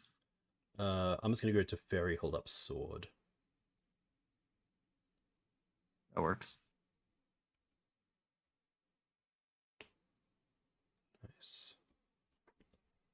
Damn. Instant speed natural order, sweet. And then Atraxa with Exalted? That's magic. Yeah, let's go.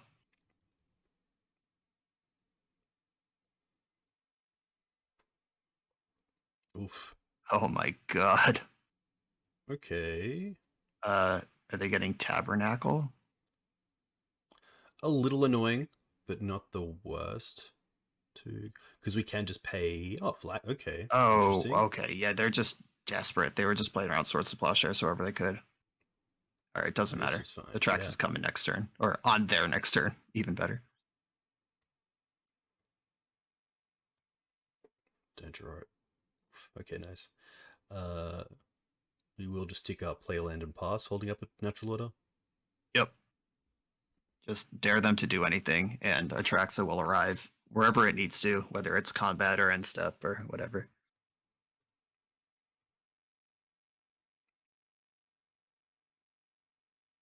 In hindsight, could have gone for natural order early on, but I am definitely a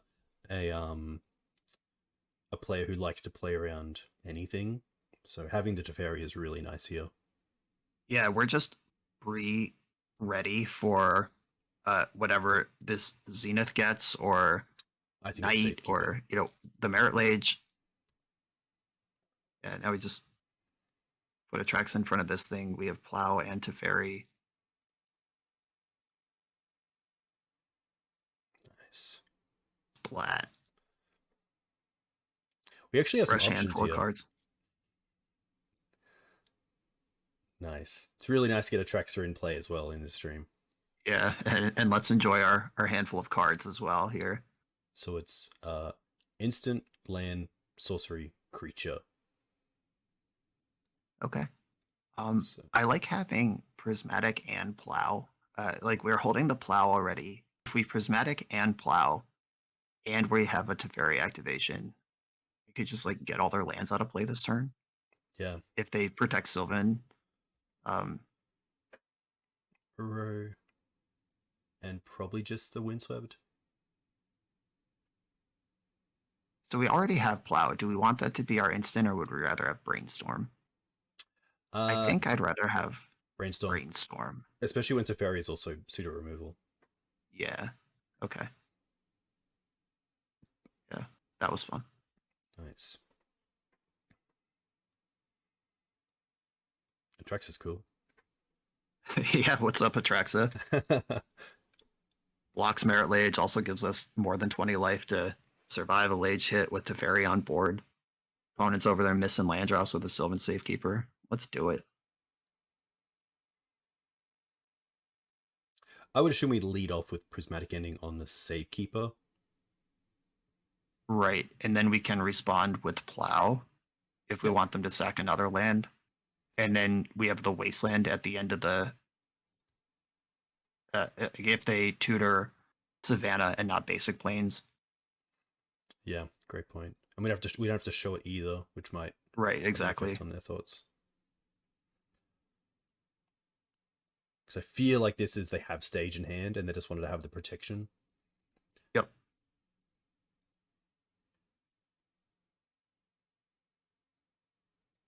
Flagstones is pseudo free, so I could see a world where we want a swords in response to them sacking the flagstones to make them either sack the actual mana or the Dark Depths. Right. Yeah, that's what I mean. In response to whatever they sacrifice here, Plow again. And then if they tutor Savannah with Flagstones, we have Wasteland, and then they just have no lands except Dark Depths versus Atraxa and Active Teferi. Mm. This is revenge for the kicking we received earlier against the same archetype. I don't enjoy it. But I kind of also do. Okay, there's the flagstones. Probably just want to hold up the brainstorm maybe, so we'll tap the Savannah here. Swords in response. Wow, they sacked the Dark Depths. Okay. Okay, that makes sense. They realize they're not going to be able to function after this anyway.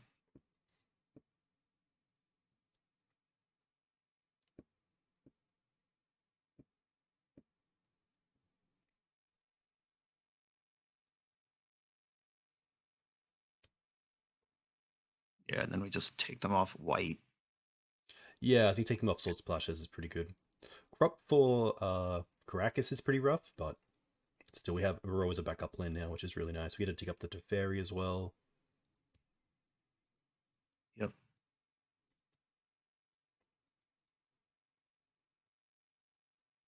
Have you run into Atraxa yet when you didn't really expect it? Like, I think you see in Reanimator some natural order decks. Have you seen it fit in anywhere else? Like Elves, I've seen it as well.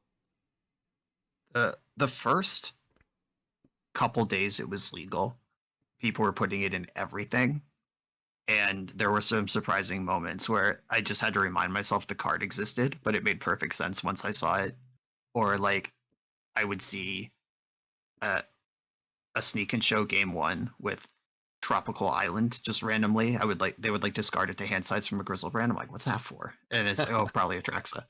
And so some lessons learned. So they might be rotating for Caracas here, but I don't think we care. The damage is done. The only thought is that Caracas is also quite nice against Uro to just like buy time and keep us up. Yeah, but we're a Wasteland deck with Teferi on 7, 2 Brainstorms in hand. We have used one Wasteland.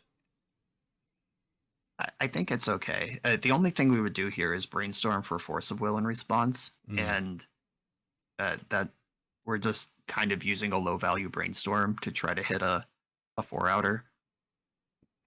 Cool, just not worried here. They're in survival mode.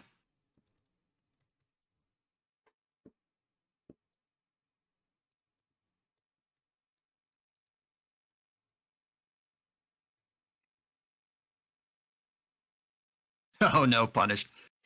Don't look at that. It's fine. Okay. We never knew that, so Yeah, but it's probably so we attack can first. we just go to combat first, make them do their thing, and then with the tracks in our hand, we can brainstorm, put her back in the deck where we want her, and then Nice. point a Teferi activation at Safekeeper, and then they can sack their only land if they want to keep it.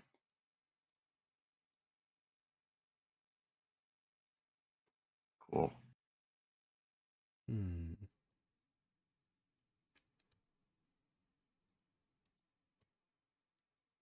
Yeah, I think the best play would be potentially like end step brainstorm, find natural order, fetch for Dryad Arbor, untap.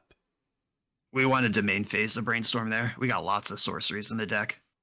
Okay, yeah. That's very true. Yeah, Even I mean, like we'll just end step it. It's fine. But like, we could have brainstormed and then Urode and hit another land drop there. Hmm. Okay. We have another Teferi activation. We're just not worried about Green Sun Zenith. We've been storing them up. Yeah, it's weird being on this other side of Teferi for sure. Okay. Definitely the Atraxa. We're also pretty close. Like 1, 2, 3, 4, 5, 6. But we do have to find a wasteland, of course. Okay, they're just going to concede. But I think we still put the Atraxa back there. And then probably the Noble. We're then making a land drop next turn. We have the Uro going. Obviously, cantrips are great. Yeah, we just have so many lands, and we're likely to hit the next land drops as well with all our cantrips. I would have put back Atraxa Noble, shuffle, and then keep it going. So we can put our opponent on Naya Depths, which is nice. Which I believe last time we took out the forces, brought in the forces, Right. So last time we cut all our forces and we got clowned by Minsk and Boo. Maybe we want to leave room for like 2 of them as a tool to dig for to make sure we don't lose from in a head position. Jarvis didn't like endurance, which we brought in last time. I'm inclined to try things that Jarvis suggests. He's pretty smart. Yeah. I like the one that's already in the main. Also nice to know this time we have the basic planes. We do, yeah. Just good play over here. This is a Progenitus matchup. We want that. I think it was we cut to fairies last time. That is a solid answer to merit lage and generic permanence. So let's cut 1 this time. And this is a very different sideboard plan than we did last time, but we got smeared last time, so we're learning. I think this deck is presentable as it is. Ryan, if we're learning, that's all that matters. Yeah. But yeah, it can be tough. Like, we do have the 4 swords, the 4 prismatics, but if they just keep going like creature into Minsk, that's definitely the ways that they can just really make us have to have removal every turn and not really get to a stage where we can ponder or brainstorm. I don't think we have 4 prismatics. I think that was one of the things that got cut to make room for all the packages. Yeah, there's 2 of those. Gotcha. Pretty sweet hand. Yeah, this hand rules. Thankfully, just a real nice answer to everything, pretty much. Ooh, step pass. Okay. Nice. That probably makes me just want to go Bayou into... So we could go Bayou Green Suns for Dryad Arbor, but then we can't untap in White Source. If we fetch for a Savannah and Green Suns for Dryad Arbor, we then don't have a shuffle for the Brainstorm other than the Natural Order, which isn't too bad. If we go... Yeah, like Bayou for Dryad Arbor doesn't make white or blue, which is our entire hand, other than the Zenith itself and the Order. We could just slow our roll a little bit, Misty Rainforest pass, plow the creature they play, but they might be on Sylvan Library, but we have Prismatic Ending for that. Yeah, I like that a lot. I kind of like just making sure our white source survives at least 1 turn cycle with the fetch land here. Yeah, nice. We're covered on a creature. We're covered on a Sylvan Library. And it's really I'm just nice worried about getting wasted out of this game. Yeah, correct. And I think it's nice that Green Suns, of course, scales, and even next turn it gets Noble as the second white source if needed. Yeah. That's what I was thinking too, because Dryad Arbor doesn't actually accelerate this hand in any meaningful way. We just Yes. happen to have our Bayou. Yeah. If anything, it kind of puts you in a position where you're putting your mana at risk by Yeah, getting more mana into play, which is pretty funny. Okay. sick. They gave us a Yavimaya. We're in business. Nice. Cool. So now we do have the option to play fetch and then have Brainstorm open. We have Bayou into Ice Fang and then keep the fetch. I don't mind that. So because of their Yavimaya, we can fetch basic island, basic plains, and have all three of our colors. Nice. Yeah, or we can't cast Ice Fang Coatl. Or yeah, we can, because we'll have the island and our forest plains. Okay, yeah. Yeah, We I just could. like fetch land. It lets us play on basics, gives us brainstorm plus shuffle if we need it, and the Coatl. Yeah, this just does everything. We also have fetch basic Green Suns for Noble, and then untap we have 4 mana for Natural Order next turn, and then we have So Prevent Getting in Swords our for any threats. our opponent is a battlefield based moving pieces. They're trying to assemble a contraption of knights and elves and whatever, and they've gone land, go with no spells. What do we think is in this hand? And Sub I splashes. don't think that shoving natural order into it is the solution. Okay. Because Icefang Coatl cantrips and leaves us material to natural order with. Mm, So I'd rather do that than commit our powerful tutor to an easy Swords to Plowshares. nice. That's a really good point. Because then losing the Green Suns, trading the Green Suns for swords is just not really where you want to be. Right. Oh, and with the Avamai, we don't even have to fetch. We can just get our basic island, cast Coatl, and then still have a fetch in play to brainstorm with next turn. Beautiful. The Avamai is really good for this deck. Good thing Yeah. we've played against it every single round. Yeah, 9 depths lands, 9 depths.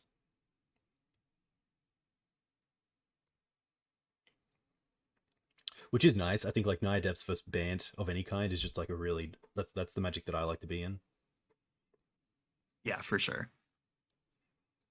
And we kind of even the playing field because normally they have the Merit Lage combo that you have to think about, and we have Natural Order that they have to think about. Mm. Got him.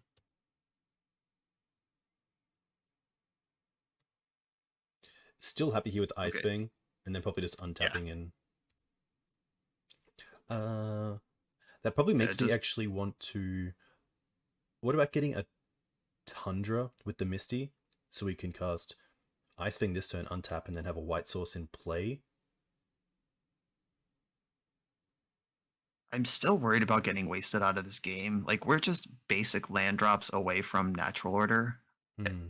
I think that just playing this as stable as possible and hitting our eject button is a reasonable way to go. Cool. Because our opponent, I suspect, is on the same plan.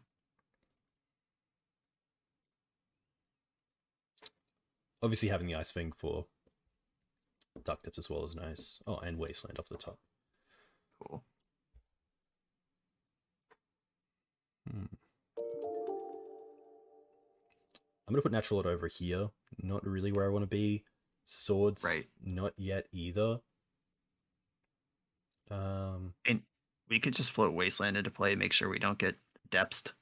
Yeah. And we could, our hand is pretty good. So Brainstorm is good when your hand is bad, and Ponder is good when your hand is good. Hmm. We could also just pass holding up everything, but I feel like we can get some value off Ponder right now. Uh, I would Ponder, and depending on what happens, probably play Wasteland and pass. Okay. That's where You would. my head is, but Ponder could change the information. Hmm. That's land number 5, which gives us fetch for Dryad Arbor, jam Natural Order, if we Hmm. want that. And we don't need more brainstorms. I kind of like just putting the land in the hand and playing Wasteland and passing here. You don't like going after the Safekeeper with Prismatic.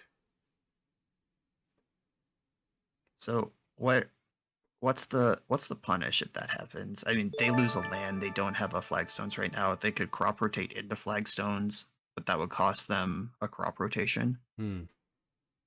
And we expect their hand to be full of reactive spells. I would bet most of my possessions that there's a crop rotation in their hand right now. I guess the question is, how bad is that for us versus.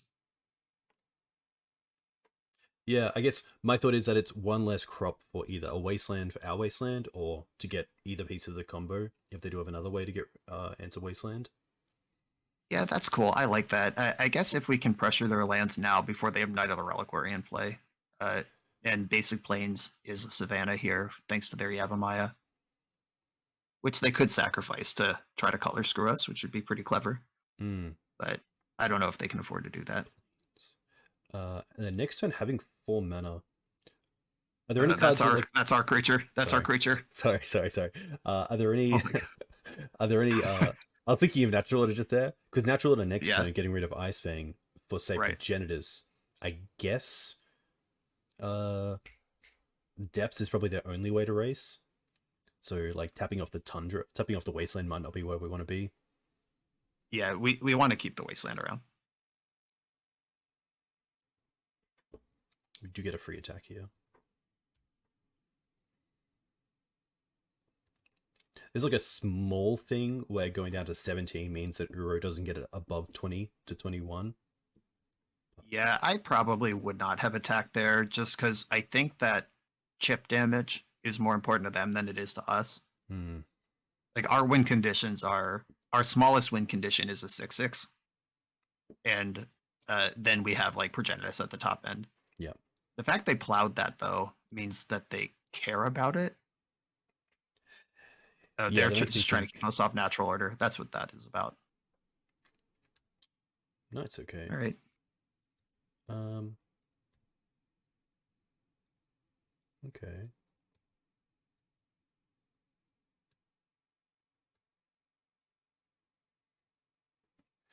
The only question I have here is wastelanding in their turn to take them off the ability to use that land. I guess it doesn't really matter. We have. No, because we can wasteland anytime. Hmm. Like we can't waste them enough times that they can't safekeeper here. That's really nice. Oh, that's great. I think. Oh, it's tough that. Oh, we can Zenith and then jam next turn. Yeah, we can Zenith for Arbor. So we do have 2 white. I think if we prismatic ending safekeeper first, see if they spend a land to save it, and then we can plow Knight, and then they're down to 1 land if they save everything. Yeah. But we probably needed to make our land drop first, because if they save Knight in response and then let Safekeeper die, they just got us. Alright, they saved Safekeeper. That's fine. And I think we have to fetch Savannah here in case they sack their Yavimaya at any point. And then we plow the Knight.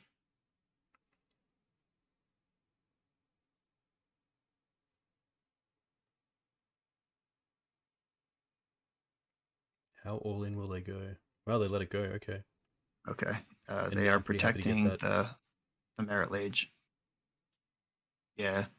Yeah, good call Zenith thing now. I was thinking just do it next turn and never pass priority, but we have mana kicking around. Just use it. I can tell you play more Zenith than I do. I can tell you play more Brainstorm and Ponder than I do. That's true. Together we make one Magic player. Green Sunset Dried Arbor. Okay. Sure. To me, that feels like it's fodder for crop rotation. Or they were about to miss a land drop and just needed to do literally anything. Yeah, I'm cool that's with true. that. Even get closer to like a another hard cast.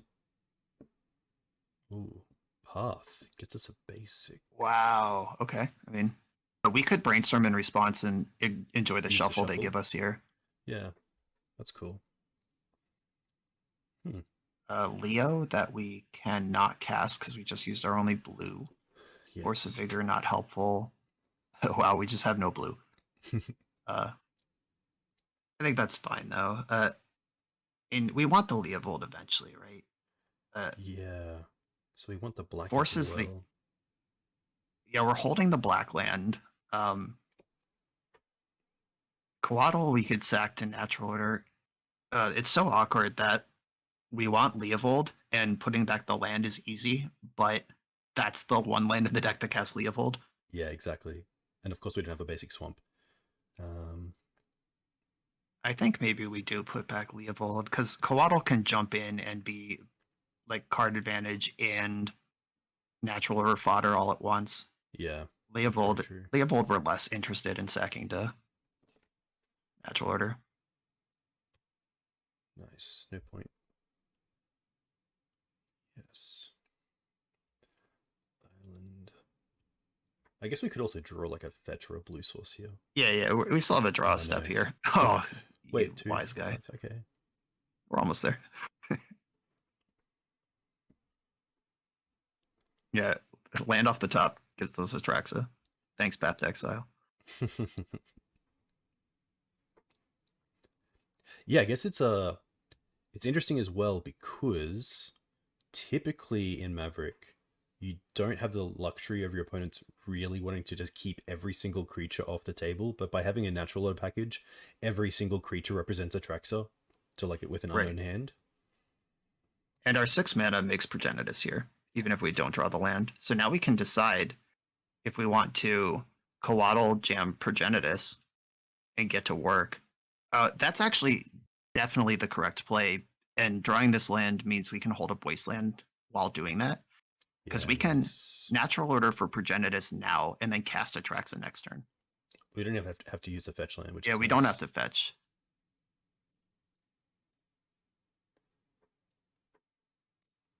Yeah, smart using the planes for green while we still can. Because if they're on 1000 IQ, they might be able to sack their Don't drop Yavimaya Tempest. and take us off all this green. But Yes. tapped in a way that doesn't affect us.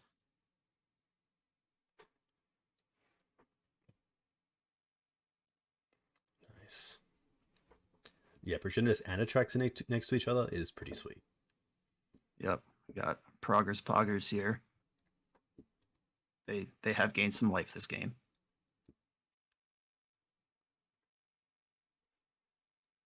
Also, big shout out to everyone in chat, the new followers, the new subscribers. A huge thank you. Very cool to see you. Hope you're enjoying the content and are ready for more. 6 more streams. Ooh. I wonder if Boo is a way out of this by attacking and flinging, but I think Progenitus just keeps it off a little bit too much. Like maybe Minsk into fling, but the Wasteland keeps him off that. I mean, the Knight getting Caracas to slow down Atraxa is kind of annoying. But when we're on 7 mana, bouncing Atraxa is not a great plan. Hmm.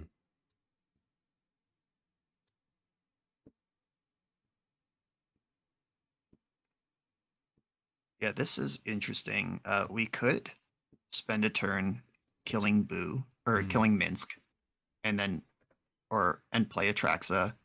We could just go Hierarch, and now we are a two turn clock. Hmm. But are we dead on the backswing? Knight is 6, Boo is 7. Plus they have the fling that can draw. The Hierarch is so tempting. Yeah, because at least one of the Hierarchs can block the Knight, which doesn't have trample. But they could just make a Lage next turn and then fling that at us. I guess no, because we have the Wasteland. So I guess if they have Wasteland, or 2 ways to tutor, one for Dark Depths and one for a Wasteland first, I think getting Minsk off the table is probably the best option here.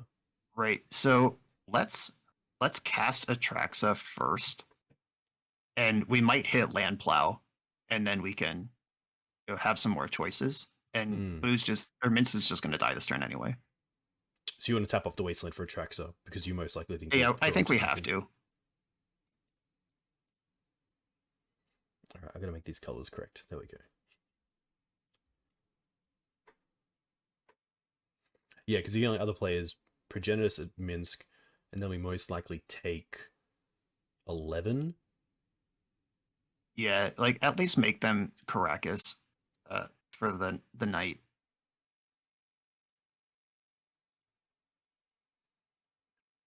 Nice.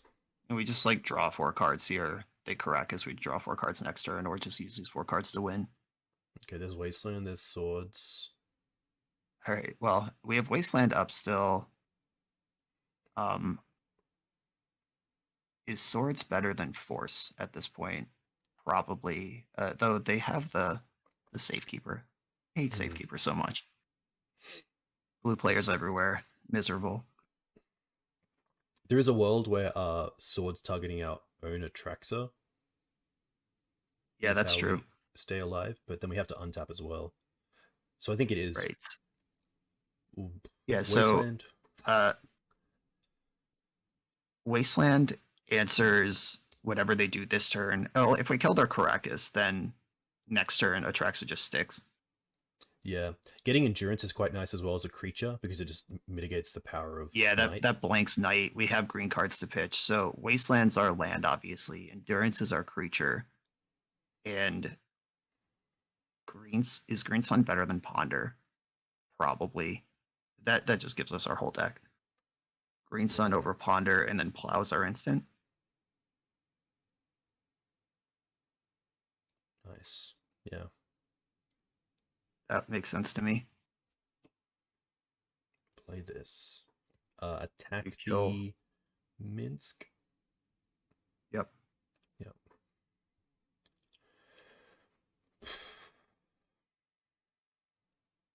We could also waste stage right now if we want to do that.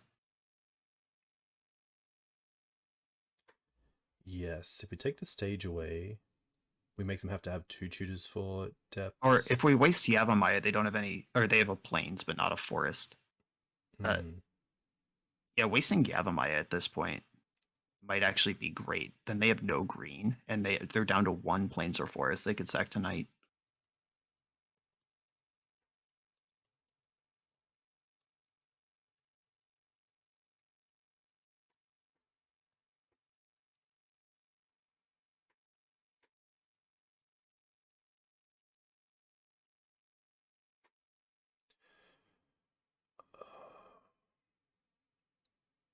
Oh, okay. Yeah, we It's so attacked the close. planeswalker version of the opponent. Yeah, I was gonna say if Thanks, we, Bodo. it's so close because if we attack them, put them to 13, we then have ignobled, noble, and then green suns for another exalted creature to deal with them. But then we don't have the endurance to. Yeah, I think we just play it safe, clear the planeswalker. I think we waste Yavimaya too.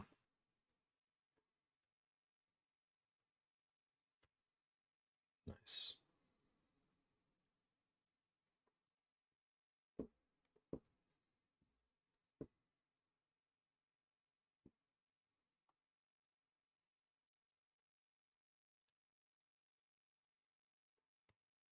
Yeah, we can make Knight 2/2 if we need to. They're likely to use that to get Caracas this turn unless they're holding a plow, which could also be true. Hmm. Hey, Boyd.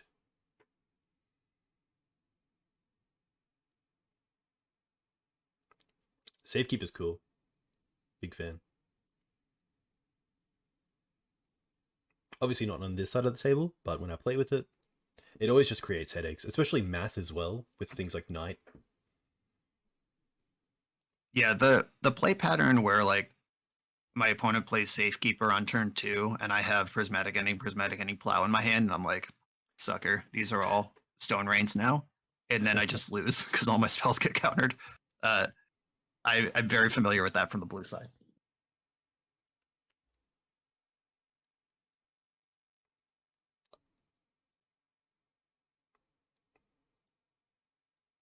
If this is just a creature, I'm pretty happy.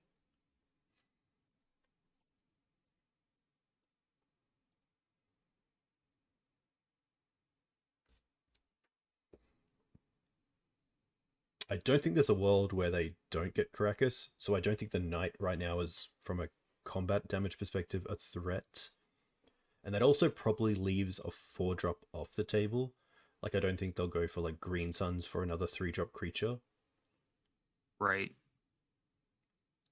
The Yav's nice too because it keeps away just Crop being the combo as well, because then the Depths, of course, can tap for mana. Yep. But this could just be another...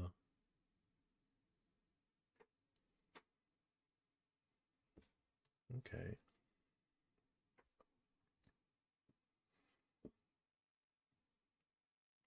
By the way, viewers, if you enjoy this deck, my video with it just dropped 10 minutes ago. Don't leave the stream now, but later you can see more with this list. Nice. Okay. They've made Marriage. That's a difficult card to Swords to Plowshares, but they only have 1 land, so we can Zenith for Grist. We can also Kill Wasteland Safekeeper. the Taker first. Oh yeah, yeah. That's the one. Ooh. Yeah, I love just Wasteland and then plow Marriage in response, and then get in with our giant monsters. They go. We go. They gain 20, but we'll get through that. Yeah.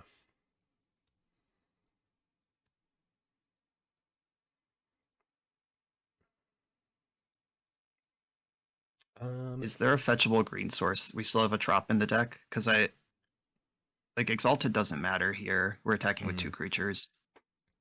Yeah, I like just casting Endurance this turn to make this Knight not an 11/11 anymore. And then... Yeah, I think we can drop one of these Hierarchs and then still have Trop to fetch for. And okay, good. And then just, yeah, we might as well hold up. There's no reason.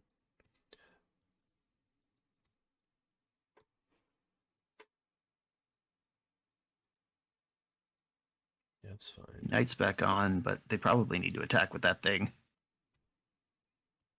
Just fantastic for us. Oh. Yeah. Oh, okay. We still just shove Endurance, right? Head to the board. Yeah, I'm just trying to think. Or they're going to spin up Caracas here. They have to. But yeah, if we shrink Knight, then we have or they have a 4/4. When else are we going to do this? Yeah, we're probably just going to be Zenithing for the rest of the game with our mana. Yeah, I think probably playing Ignobled and then trying to get Grist going while they're so low on lands. Yeah, if we go to combat first, fish out the Caracas, and then... I'm just going to Brainstorm for any sort of removal. Yeah, Brainstorm first. Swords. Oh, sick. Nice. Can probably put back to... Well, we can also wait for them to sack this to Swords, because then they don't have anything to save. Yeah, I think just going to combat is the line here with our 2 legends.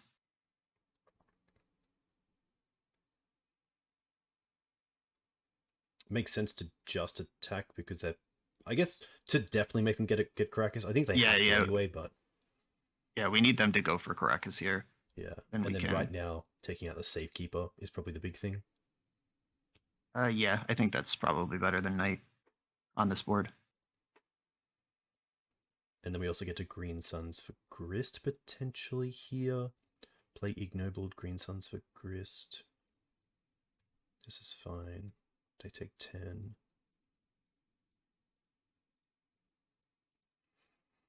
Yeah, so we can Ignoble and Zenith, and then honestly, I guess the trample's a little bit of an issue. I was going to say we could tick up Grist, but I mean, we just don't care about Grist. Yeah. Yeah. Like, Grist killing Knight and then dying is fine. And then they're dead. As long as we can execute all this in 2 minutes, we're fine. We're good. It's plenty of time. We just... There we go. Gotta do it. I mean, they can crack... We can also cast Atraxa. Yes. Yes. Caracas is such a bad answer to Atraxa in the late game. All right, there we go. Revenge on the Naya Depths. Very nice. Yeah, it's always nice to play the same deck in a league, and if you do go down to it, coming up against it and winning is really nice. Right. Yeah, maybe we'll queue into something that's not in the lands adjacent part of the metagame right now. That would be cool. You obviously play a lot of leagues. Do you have any uh, recommendations or thoughts of people who are playing leagues on what they should be ready for? Like, I think you're going to play a lot more like probably graveyard combo, or play against a lot more graveyard combo than say like a local LGS or local metagame.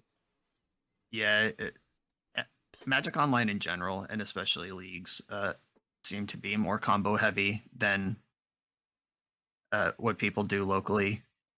And locally, I want to be ready for everything because there's always like that one person who owns mono black pox and they can't afford dual lands. And that's what we're doing. Uh, whether whether it makes any sense or not. Um, I definitely have had local players who will play decks that are not even in the neighborhood of viable.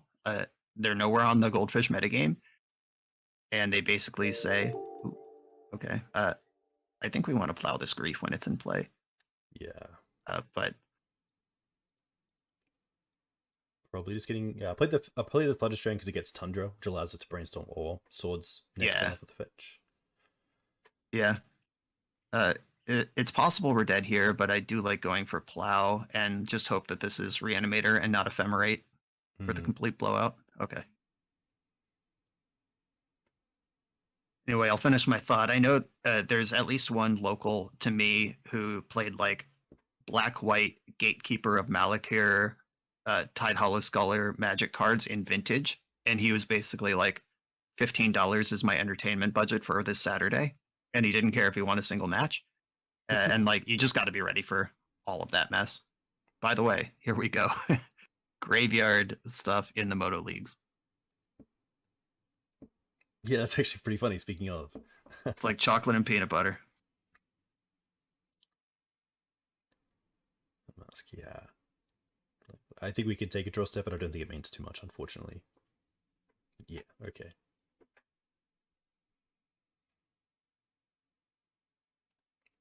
In this sort of matchup, this is a question I always have: is Animate Dead a card you think about when you think of Force of Vigor, or when you think of sideboarding? Do you ever respect Animate Dead enough to bring in Force of Vigor? Obviously, it's a case of are the cards left in your deck worse than Force of Vigor, but Right. Yeah. is this That's really all it is. We're it's basically just corner cases. Um, uh, Use the trop to cast Ponder so we can plow if we draw it. This is our the last turn we're going to take this game.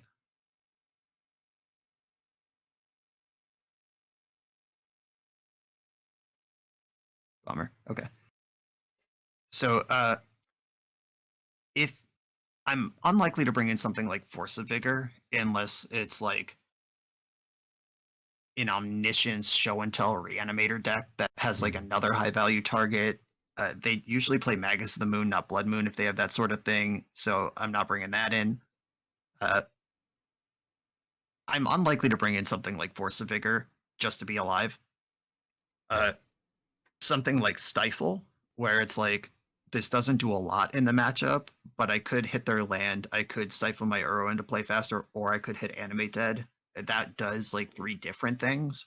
hmm, I'm more likely to give that a nod than something like Force of Vigor that specifically answers one of their reanimation bullets. And look at this, you've already pulled out 3, 4, 5, 6, 7, 8, 9 cards. We just don't need Force of Vigor in this spot. yeah, very true.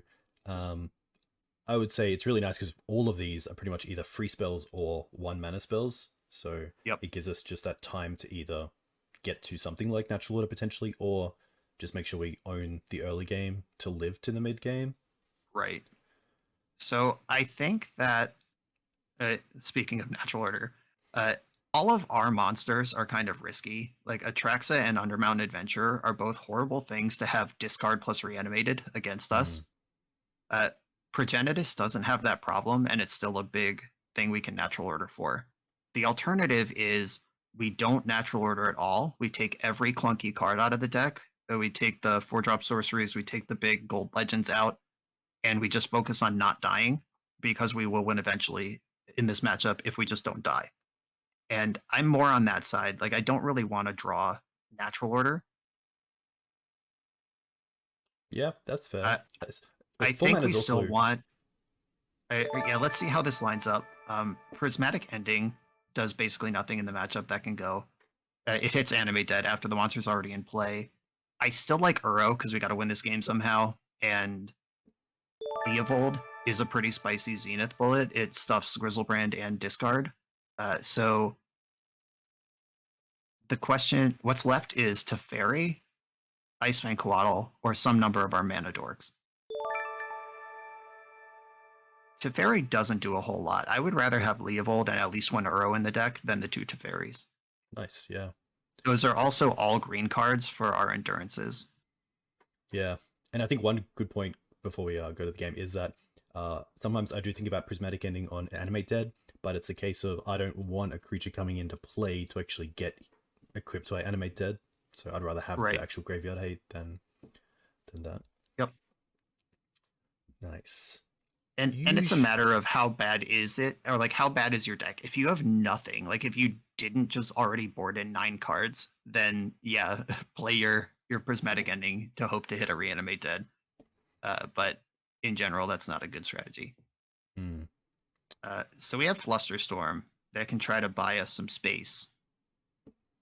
I'd be happier with 2 pieces of interaction in my opening hand, but Brainstorm next turn is good. This hand loses to the Unmask and Reanimate starts, Yeah, and all it green. plays pretty well into anything medium speed. I'm I'm tempted to go to a six. what are you thinking? You want to I see would like to 6? go to a Yeah. six. I like having like 2 real pieces of hand disruption. Yep. Brainstorm can be, but isn't like directly. Right. Um, and obviously a grief start just really counters the effect of Flusterstorm. Yep. And we did just board in 9 cards, like I said. So let's mulligan. Good Like call. Veil and Surgical would be sweet. Oh Again, no, like it is tough, this but I think one's worse. yeah, I think it's a case of like going for quality over quantity. So even though we're going to 5, it could just be a really good 5. Like this is a hand that does something but doesn't really do a whole lot against what we're trying to achieve against Reanimator. Yeah, if we didn't like that 7, then we definitely don't like this 6, and a 5 will be better than this. Oh no, this is it. Not like this. Okay, well, Okay, all right. this isn't too Well, bad. rewarded. Um, we get to keep 4 of these cards. So land, uh, land, hierarch, endurance, veil, or land, ponder, endurance, veil. Yeah, it's tough. I I do like obviously the Misty gets probably Trop in this case. I do like the Veil because it hits both Unmask and also Grief. I do like the Yeah, and Endurance because it's interaction and the green card. the veil is almost a lock to draw a card in this matchup. And if we veil to protect ourselves and then hold up endurance, we're not going to lose on turn 1. So yeah, I think sending the island and the 2 blue cards is the way here.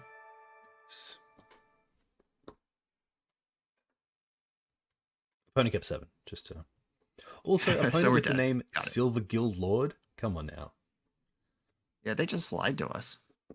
There could be a Silver Gill Adept in the deck, I guess.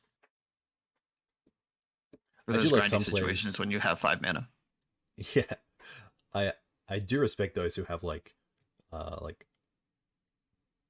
turn 1 Adnors as their name, and they actually go Yeah, for. yes. Oh, they're just going for it. All right, let's party. Yeah, there is somebody I've played against pretty regularly named Combo Guy Is Me, and they are always on combo. Shout out to Combo Guy Is Me for that. Here I'm keeping the Veil. I think Veil's a little bit better, especially against hand Oh yeah, disruption, and it yep, can produce another card. yeah. It's our cantrip.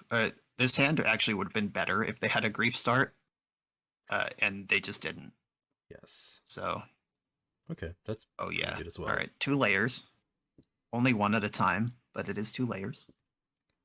It is tough when you have Flusterstorm and they have Animate Dead, and you're like, just that one thing. Okay. That's just cheating.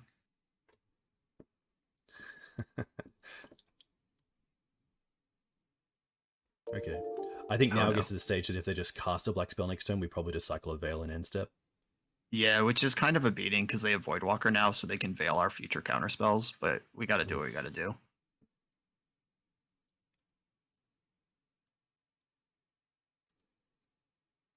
Yes. I don't think this is the fluster. Yeah. The only thing that hits us is land into Animate Dead. Yeah, But I think and we're we got to happy. take some risks at this point in the game. We're just falling behind, and they have another angle of attack here. Yeah.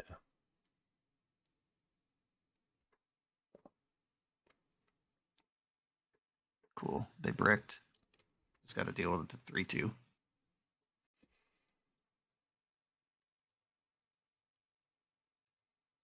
Didn't cast spell either. That is black or blue. Ah. Yeah, we're just not yet. holding. Yeah. The second we have the second land, I'm in, but it's not time.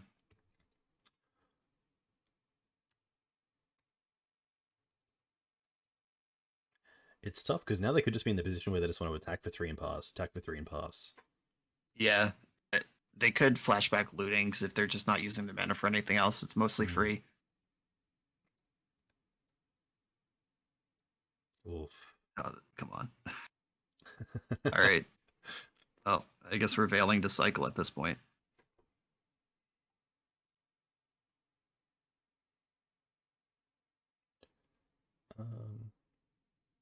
I think we still want Trop, even though we are trying to draw to white cards at this point.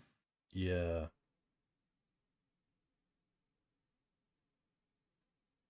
That's the thing. So this is currently pretty much 2 turns if we have 1 fetch. And I guess if we fluster or if we veil, then fluster doesn't work anyway. So we should just get Savannah because the veil will Yes. be in the void.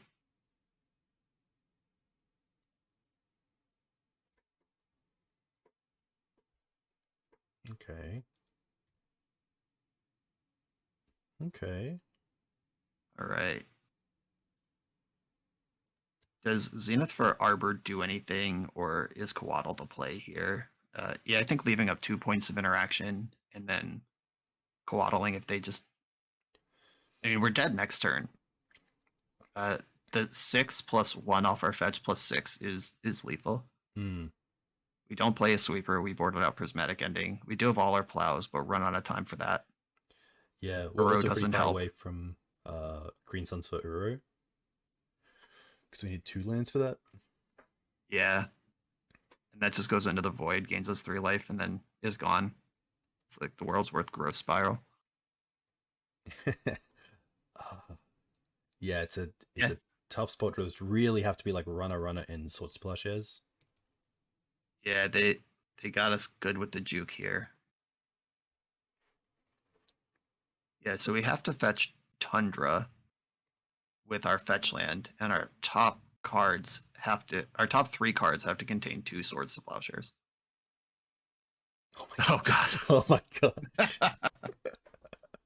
You love to This is see an it. outrage. Did we board in a Terminus? Do we have one of those? I don't think so. No. I like that I actually entered that. Okay. Yeah, so now both of our top cards have to be Swords to Plowshares, and then our next card down also has to be Swords to Plowshares. Oh. Still, Doesn't do even it. if we draw the land, we're still dead. All right, brainstorm into land. White source 2 plows. Oh. We got 2/3 of the way there. Well, GG. The triple Dothy Voidwalker start. Turn 1 reanimate combo into triple Dothy Voidwalker over the next 3 turns. Yeah, that's brutal. That's how you do it. If you want to learn Reanimator, watch this game. Yeah, I don't think there's anything we can do. Can't even sort our own creature. Swords like one of those, we still take 6. Yeah, they got us here. Creature number 3, too good. Creature number 2 is probably too good, and then they have the third as well.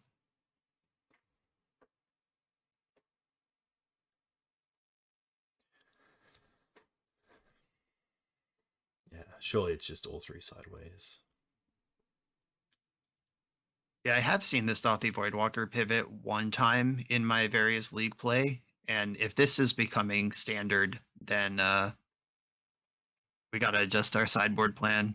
I hate when combo decks have a creature that's worth playing. When Doomsday found Childred, that was such a beating for blue players everywhere. Yes. One thing to note is, I believe every game other than Reanimator we were on the play. That's true. Yeah, we have been blessed by the die rolls, and we're blessed Pretty, again with a turn 2 Leovold.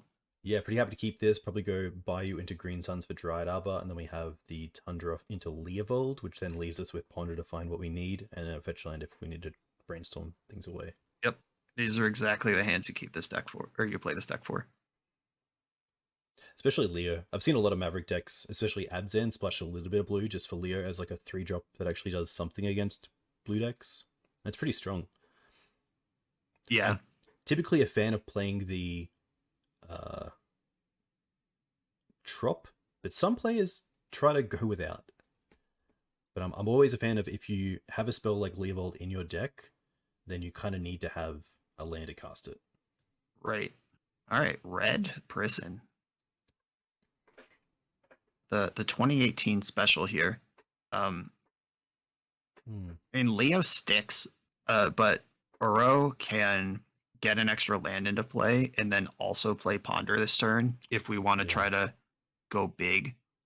That Uro even lets us fetch basic, or no, we don't have a blue source in play, so Yeah, we sadly. can't.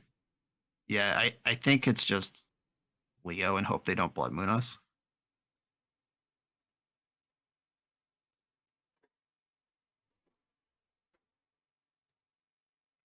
Would you be happy to trade the War Boss with the Leovold? Actually, is this other creatures? You can't mentor itself, can It's you? others. Yeah. Yeah, Okay. yeah. So their biggest attacker will be 2/2 this turn unless they do something else.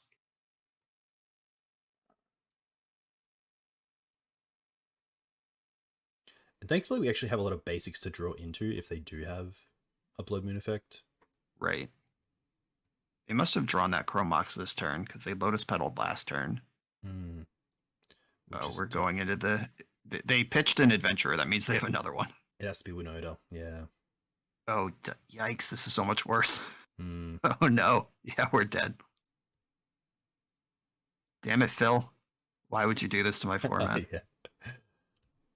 Thanks, Phil. 3 Winoda triggers on turn 2. Is that a whiff? Trigger's gone. What? Wait, is Oh, another one? What? Okay. Like, they get a Dungeoneer, Okay. Yeah, they whiff twice and then just play an unbeatable card on the third one. but. That's the thing about this deck. It just doesn't even need to hit it regularly on Winota triggers.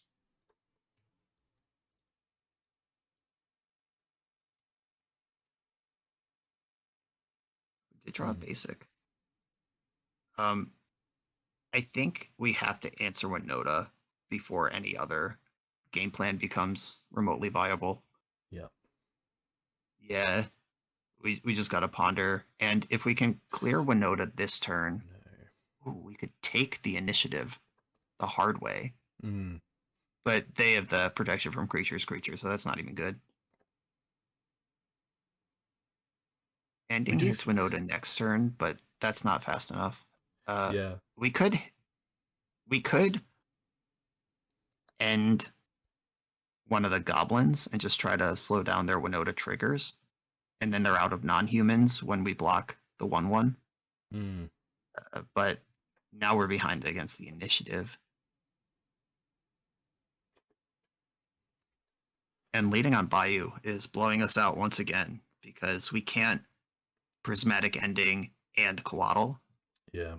with the mana we have.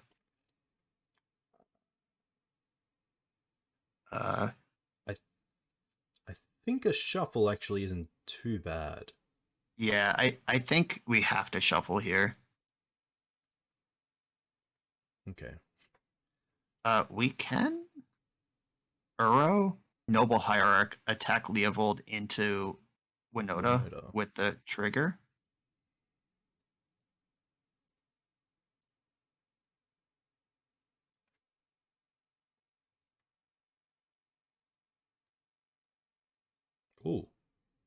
That's a plan. Yes. I guess it's tough because they do give protection when attacking, but I mean, sure, but we have 7/7. I mean, the Winoda triggers are what's going to kill us here. I would actually feel okay if they just had the initiative and some creatures.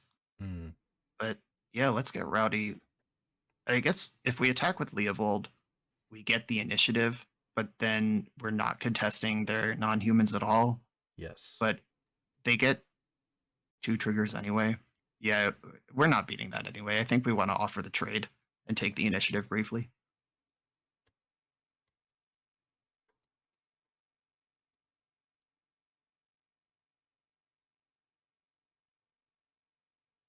Because if they take the bet that like I have the initiative, I'm gonna win, and block with Winoda there, then we're actually ahead.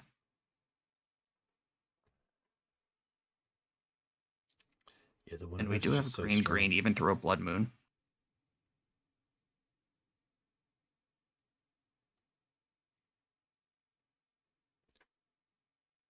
Four, five, six, 7, 8, 9, 10.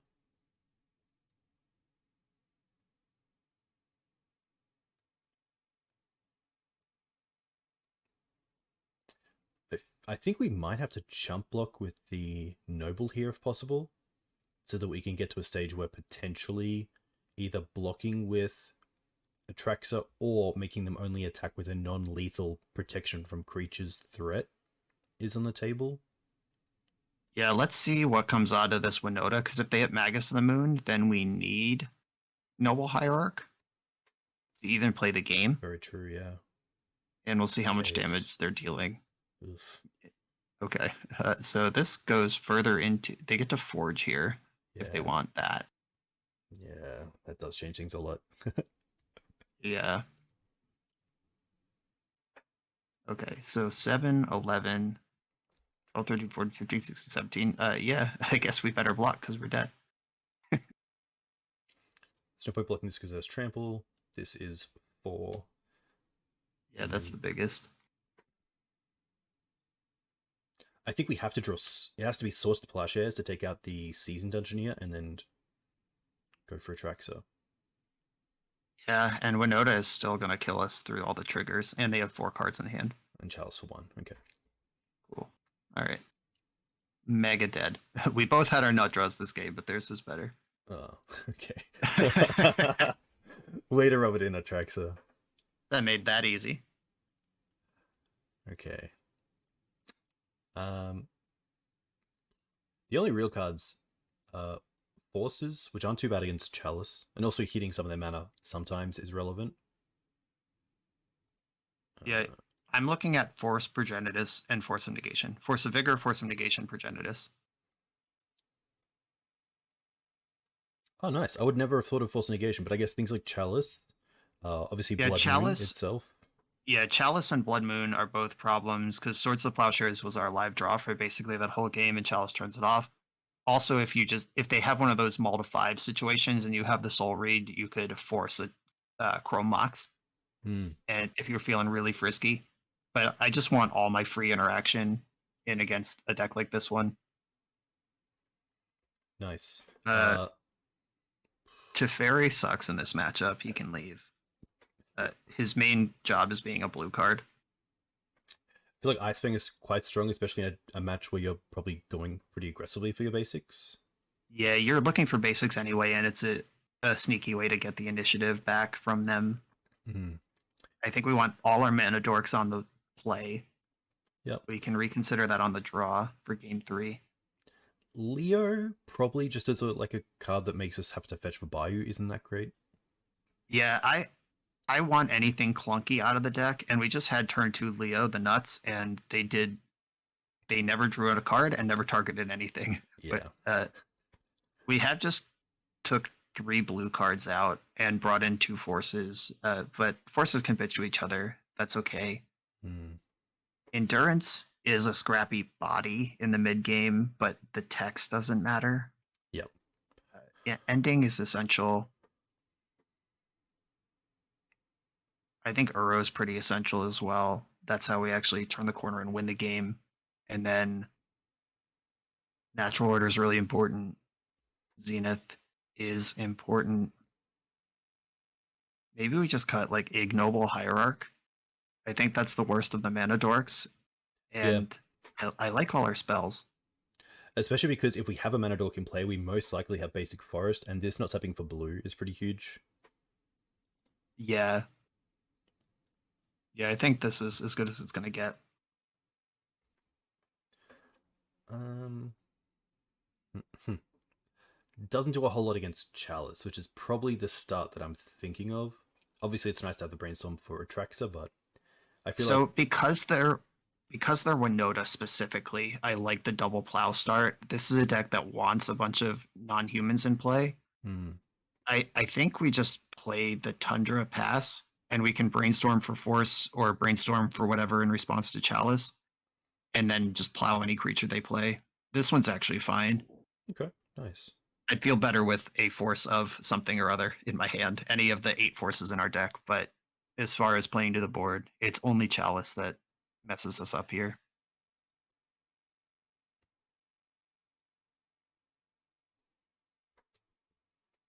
I mean, Blood Moon's not good either, but we if it's Magus the Moon, we can plow it. Yeah, very true. City.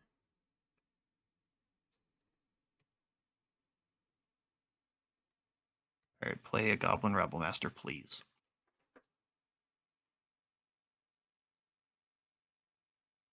Okay.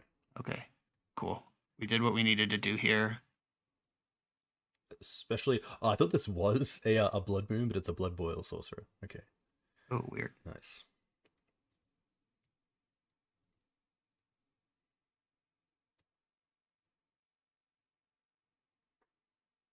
Oh, Okay. nice.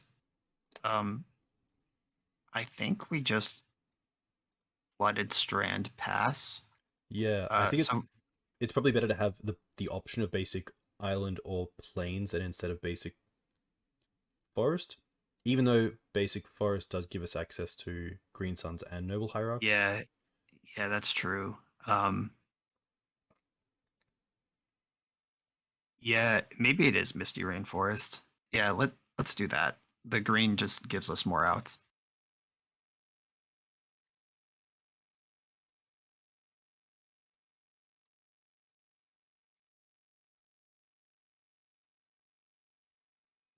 Nice. Yeah, Just keep feeding. sand actually stacked up really well. Yep. That's always the risk. It's like, do you have exactly Chalice or is my hand perfect? And if we had kept like a Force of Will hand to play around Chalice, they would be beating us senseless right now. I think we want to brainstorm on our turn. Okay. This is an opportunity to deploy some mana dorks, or definitely get rid of this Atraxa. Try to map out a turn. Hmm. I think we just put back Grist as well, because Yeah. Grist forces us to fetch Bayou, which we don't want to do. Yeah. We could fetch Forest Island here and execute a game plan. We get to Uro, we get to Coatl, and we have Force, blue card, blue card. Yeah. Nice. Look at that.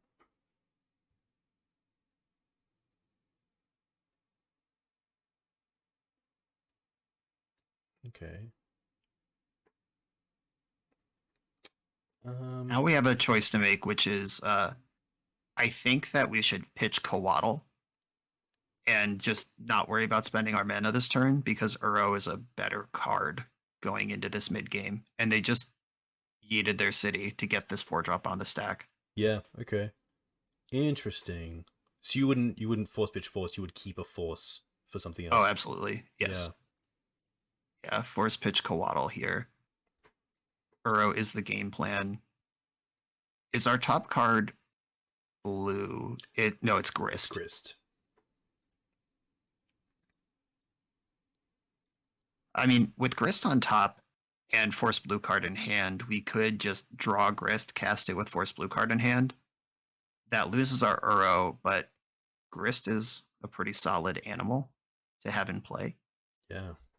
The other option is shuffle, hope to spike a blue card off draw step plus Uro, and then Uro with Force backup.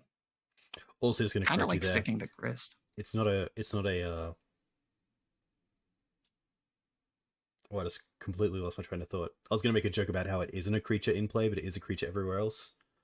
Yeah, right. But that's gone. Let's move on. Let's go fetch a Bayou and a...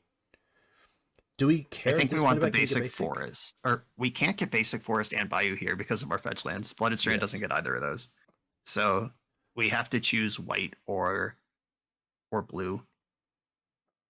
I think we want white because Prismatic Ending and Plow Hmm. are pretty good. And they're not going to moon us this turn because we have Force Blue card. Just Okay. the fail case is pretty strong here.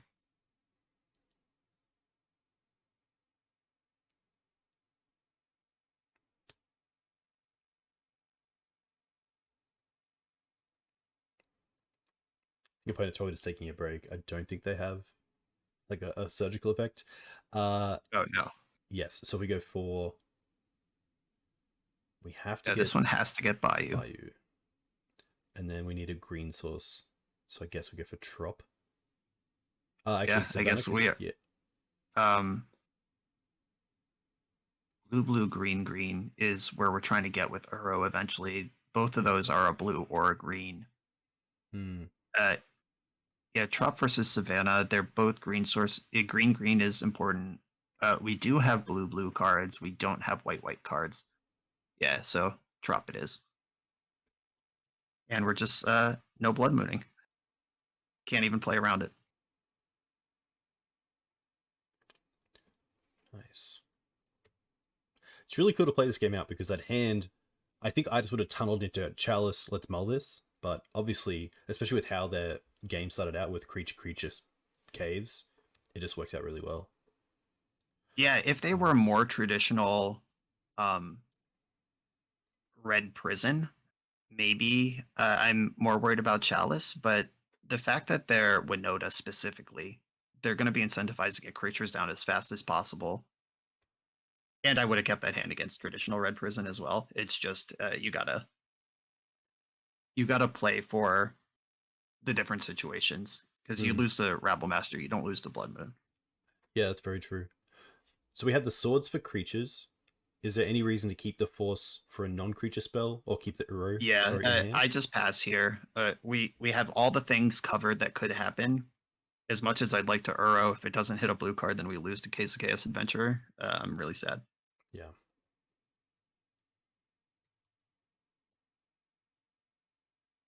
It's also kind of nice just to have like the Bitter Blossom effect in play of Grist. Yeah, we are advancing here. We could mill over another Uro and just not even worry about the one in hand at some point. Um,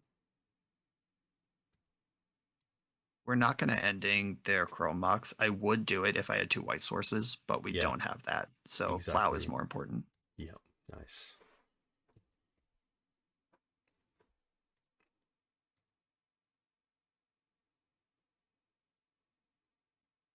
3, 4, seasoned. Um, Oh, yes. we just allow this. We swords it, Oh, take the yeah. initiative. We are full of creatures here. Uh, the thing that they could do is pitch cast Fury to kill all our 1/1s. And we could force that and then just take the initiative. I think we plow in the end step and Yeah. then just take it.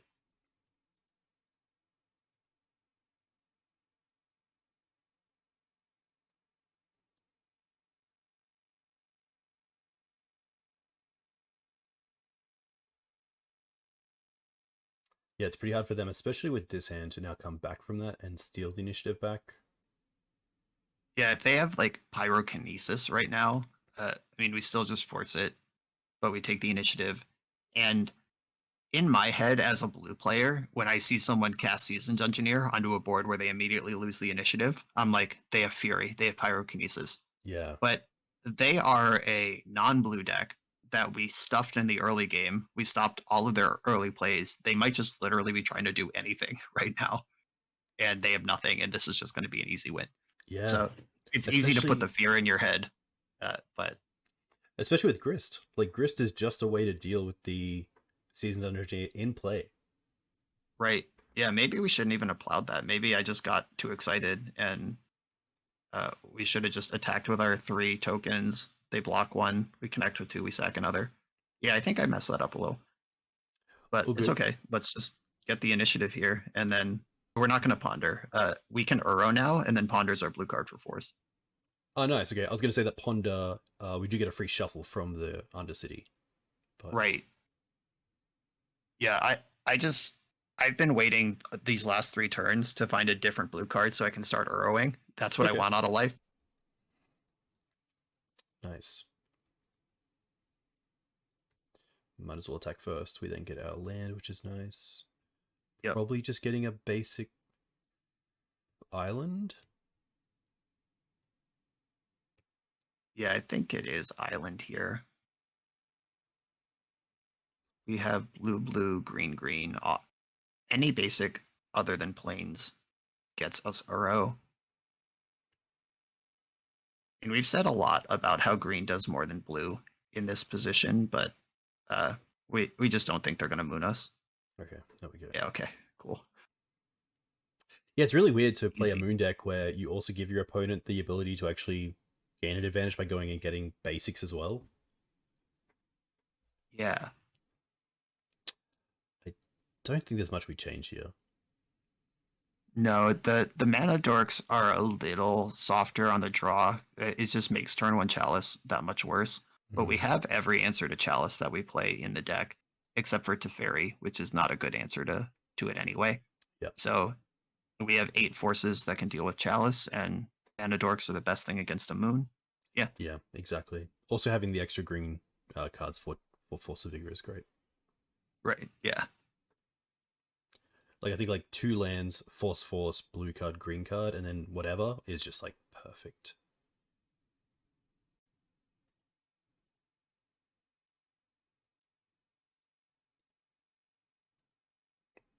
Close. It's pretty good. It is like an island pond to keep. The Dryad Eye was a little bit dead, but we have the Brainstorm to put it back. We have Force Negation as an opener. What we don't Yeah. have... Force negation is awkward because now we have to hope they lead on a Chalice start. Yeah. Or And this is one of those like we gotta force the Chrome Mox situations. It's not pretty. yeah. Especially If that, because if it's a creature, we have to find white source and also removal spell.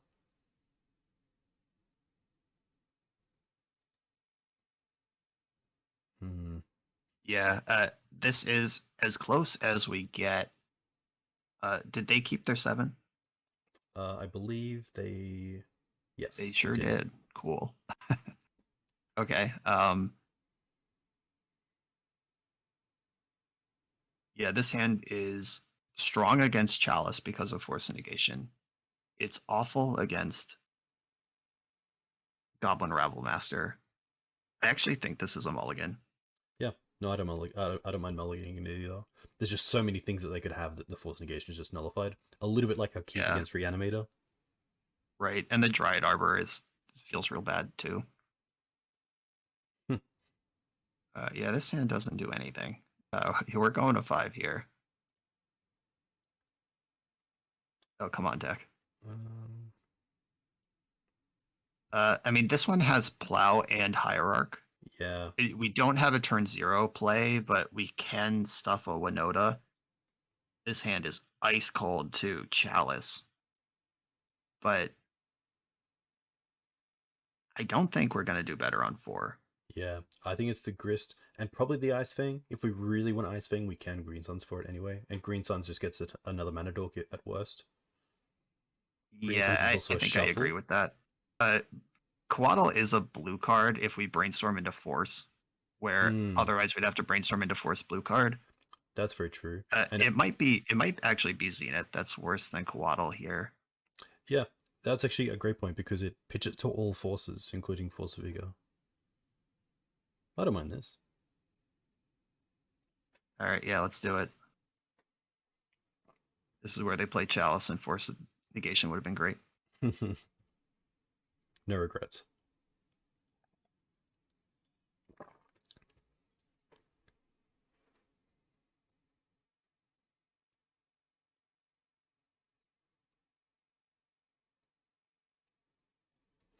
I think Mono Red gets a lot of slack for being like a kind of like a pretty like not brain dead, but like I feel like mono red is a deck where that like turns 1, 2, and maybe 3 are just like so crucial that there's like so much thinking at the beginning of the game, and then the game just plays out in a way that you can kind of not autopilot, but it gets a little bit easier. But like the different turn one plays that you have all these different outcomes that you really have to like zone into like what is the best one. Yep. Yeah, you are an aggro deck and a prison deck, and deciding where you have to lead on aggro and when you have to lean on prison. And Layla is not a bad one for us. This is a tight little swords to plowshares, and I think we gotta just hold up like Windswept Teeth Pass here. As much as I'd like to invest in Noble Hierarch, Yeah. them being a Winoda strat specifically, and if they kept the 7 based on thinking Layla was going to provide a steady stream of cards, we can punish that.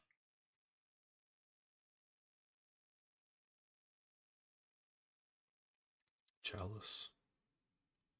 I assume Ooh. here we just brainstorm to try to hit one of the forces. Uh, I actually think I'm more worried about Layla than I am about this Chalice. I see what's in our hand. I know that it's mostly 1-drops, but Layla's killing us and generating card advantage, while Chalice is just sort of there. Like Hmm. our next land gives us Coatl. We do have Prismatic Ending, Force of Vigor in the deck. We have Zenith. I I think I am more worried about Layla in this spot than I am about Chalice, although they both suck. Yeah, I guess the other thing to consider is that swords on Lelia means that it's gone, but brainstorm doesn't mean that the chalice is going to be like we could just whiff. Right, exactly. Yep. Um, so I assume we just go for Savannah, green source, blue source, Um, let's probably see. a Savannah, so that any land off the top could potentially be the color we need for prismatic ending. Yeah, I like Savannah here.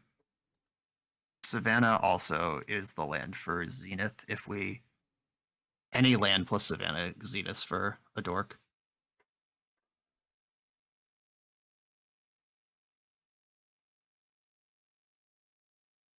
Alrighty. Any land? Any land, please? Oof. Okay. That's the second best thing we could draw other than a land.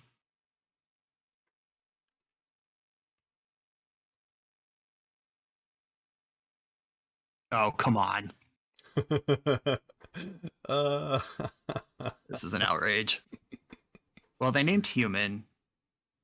Oh god. okay. I don't even know what this is. I have to pull It's up an it, Scrifle. you gain the initiative, and then you can sacrifice a creature or an artifact to goad target creature. But Okay. it's All right. pretty So much we're gain dead. the initiative. Okay. The Cavern of Souls cracked this one open for them. To be fair, land into Icefang allows us to fly, Yep. Yeah. but it will be tough.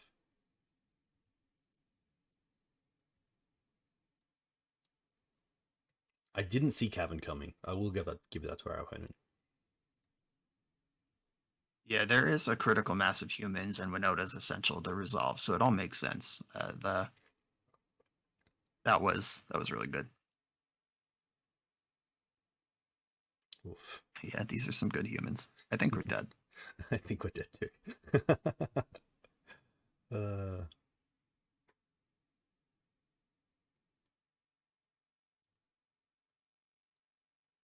the deck's been really good fun though. I find that it has a lot of game against most things. You can obviously have some awkward draws, but overall it's been pretty nice to play. We should have been more specific when we said any land. Not that one. Uh, yeah, what at the end of my video, my critique was I think if you focus on being Zenith or Natural Order, you'll be better off than trying to do a little of each with this Hmm. shell, because both of those they overlap in meaningful ways. Like they both incentivize mana dorks and having cool green creatures in your deck, but uh, other than that, they have very little in common, and you probably just want to pick a side.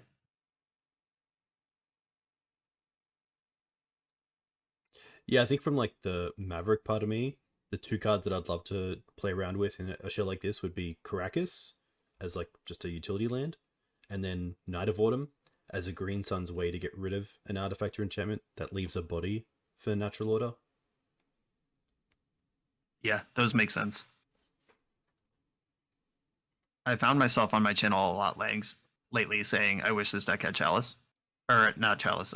Wish this deck had Caracas, just in various shells, and we draw the Progenitus as just a little hello from our Hydra god. Interesting leaks. We had Naya Depths, lands, Naya Depths. Obviously, then we just had we had Reanimator, and then mono red initiative, red white Uh, initiative. yeah, Boros Winoda Yeah, Initiative. there we go. Did you play on your stream or on your channel the exact same list?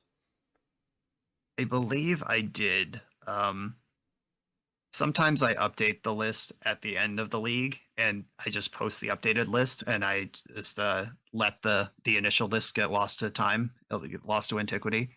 So I don't remember if I made any changes between when I played it and when I gave you this, but it's within 73 cards if it's not 75. Nice. Okay, that's really cool. Um, yeah, I felt like most of the games we had a lot of play. Reanimate is always one of those decks that can be a force check. And obviously, with the consistency it now has with Grief of just being able to make you have to have pretty much two pieces of interaction from turn one onwards, it can be pretty tough, especially if you do want to take out some of the grindy stuff for more turn 0 to 1 interaction. Finding a way to win from there can be tough. And obviously, we saw that against the Voidwalkers being pretty good beatdown. But Right. yeah, BANT just kind of has like, I feel like it has answers to everything. You just got to find the right mix of those cards at the right time, which cantrips do help and Green Suns does help, but you still need like a little bit Right. of that luck in there because you are essentially playing a pretty fair deck that has an unfair finish in Natural Order. Yeah, and the ways you can go here, like the core Bant shell, assuming we're doing nothing cute, it would have 4 prismatic endings. You'd probably have a Terminus or Supreme Verdict, some sweeper in the main and another one in the side. You'd have maybe 2 dress downs, at least one. Uh, like you'd have 3 or 4 Uro instead of 2. You're just always putting the brakes on everything your opponent's doing. You'd have 2, maybe 3 endurance in the main, just pitch spells, and every spell would just be much higher impact. And every time you take a step in a direction of a natural order or a green sun zenith or a food chain or an Aloran or whatever direction you want to take band control, you lose some of that, just that firm backstop that's stopping everyone from doing everything. And then you get a little softer to random BS in exchange for being able to close a game in some exciting way. And Yeah, I think that Zenith slots in cleaner. That's why most Zenith lists are Yorion, because you just get to do everything Vant does, and then also Zenith. Uh, the natural order, I think that package, the smallest package you could play is probably some number of Ice Fang Coatls, 2 natural orders, 1 Atraxa. And I don't know if that's reliable enough to do it. The Mana Dorks really dovetail into the plan, but the Mana Dorks are just terrible top decks, and Bant's whole thing is we don't want any bad top decks. So there's just a big deck building puzzle to solve here, and it's a lot of fun that Atraxa gives us that thing that's worth bending for. yeah, especially as like you obviously have a Traxxas. You obviously, I think in most lists, you want to have that Bayou to be able to cast it as well. And then you're like, well, if I have the Bayou, Grist is really good, especially as a Green Suns target. And it's like, oh, Leovold's obviously pretty good as well. So there's always like little cards that start making you move away from being just straight Bant. Um, but they did pretty well. Like I think Grist had a few um, times tonight where it was pretty relevant. Leovold not so much, but that's just how Leovold's going to go with a card that has sort of exact text, and that's what it does. Whereas Grist is a Yep. little bit more flexible. But yeah, I think like uh, this kind of feels to me a little bit like Depths. And if you're a Maverick player and you're going to a big tournament and you want to have a deck where it is sort of a Green Suns tool package, but you want to have like an end game where you can just win the game on the spot, either through Merit Liege or something like a Traxxas, then this seems like really appealing for kind of a tournament setting where you're not too sure what you're coming up against and have a way just to win the game. Yep, it does do that. And I talk a lot on my channel and on my podcast about finding a combo control juke. I love a combo control deck, and I mentioned Aloran Food Chain. I've even shoved World Gorger Dragon into BANT control. Just finding that eject button so you can actually close games out is a fun way to explore the space. But you can also just be a deck with 4 Uros and 3 dress downs and commit to that instead. So it's all there, the whole spectrum. Just make sure you play fast is my advice to everyone. Yes, yeah, a few times there we went in the red. Speaking of your channel, of course, people can find you on YouTube at BoshnRoll, Patreon at BoshnRoll, Twitter at BoshnRoll, and the Eternal Glory Podcast.com with Phil Gallagher from Thraben U and Bryant Cook from the Epic Storm. I'll put your link tree in the comments, but did you, want to say anything else? Anything you want to shout out? A huge thing for coming on the podcast as well. I'll say the Eternal Glory is on YouTube as well as a podcast. I know some people prefer to just run a YouTube playlist or subscribe channels, let it run, and they don't really do podcasts. So every episode is over there as well. And Dukes, thanks for inviting me to do this. And this 72-hour legacy extravaganza is an incredible thing that you're doing, and I'm glad I could be part of it. I hope we kicked it off in style. 100%. This is really cool. And yeah, very cool to have you on the channel. Obviously, being on for Deep Analysis was very sweet a little while ago. So yeah, to kind of give one back is really awesome. Big fan, of course. A huge thank you for coming on and taking the time. A big thank you to chat as well, of course, for the new follows, the new streams, just for being here, keeping the legacy community alive. Jarvis is playing, which is cool. So I'm going to send you guys over there. But again, Brian, a huge thank you. A little like kind of MTG bucket list to have you on the channel. So a big thank you. All right, well, we checked that one off, and it was my pleasure. Nice. All right, team. I'll be live in just under 5 hours with Cal Smith, most likely on Painter. So looking forward to seeing you then. But until then, you can check out my Twitter or YouTube for the stream schedule. But yeah, thank you again, and catch you very soon.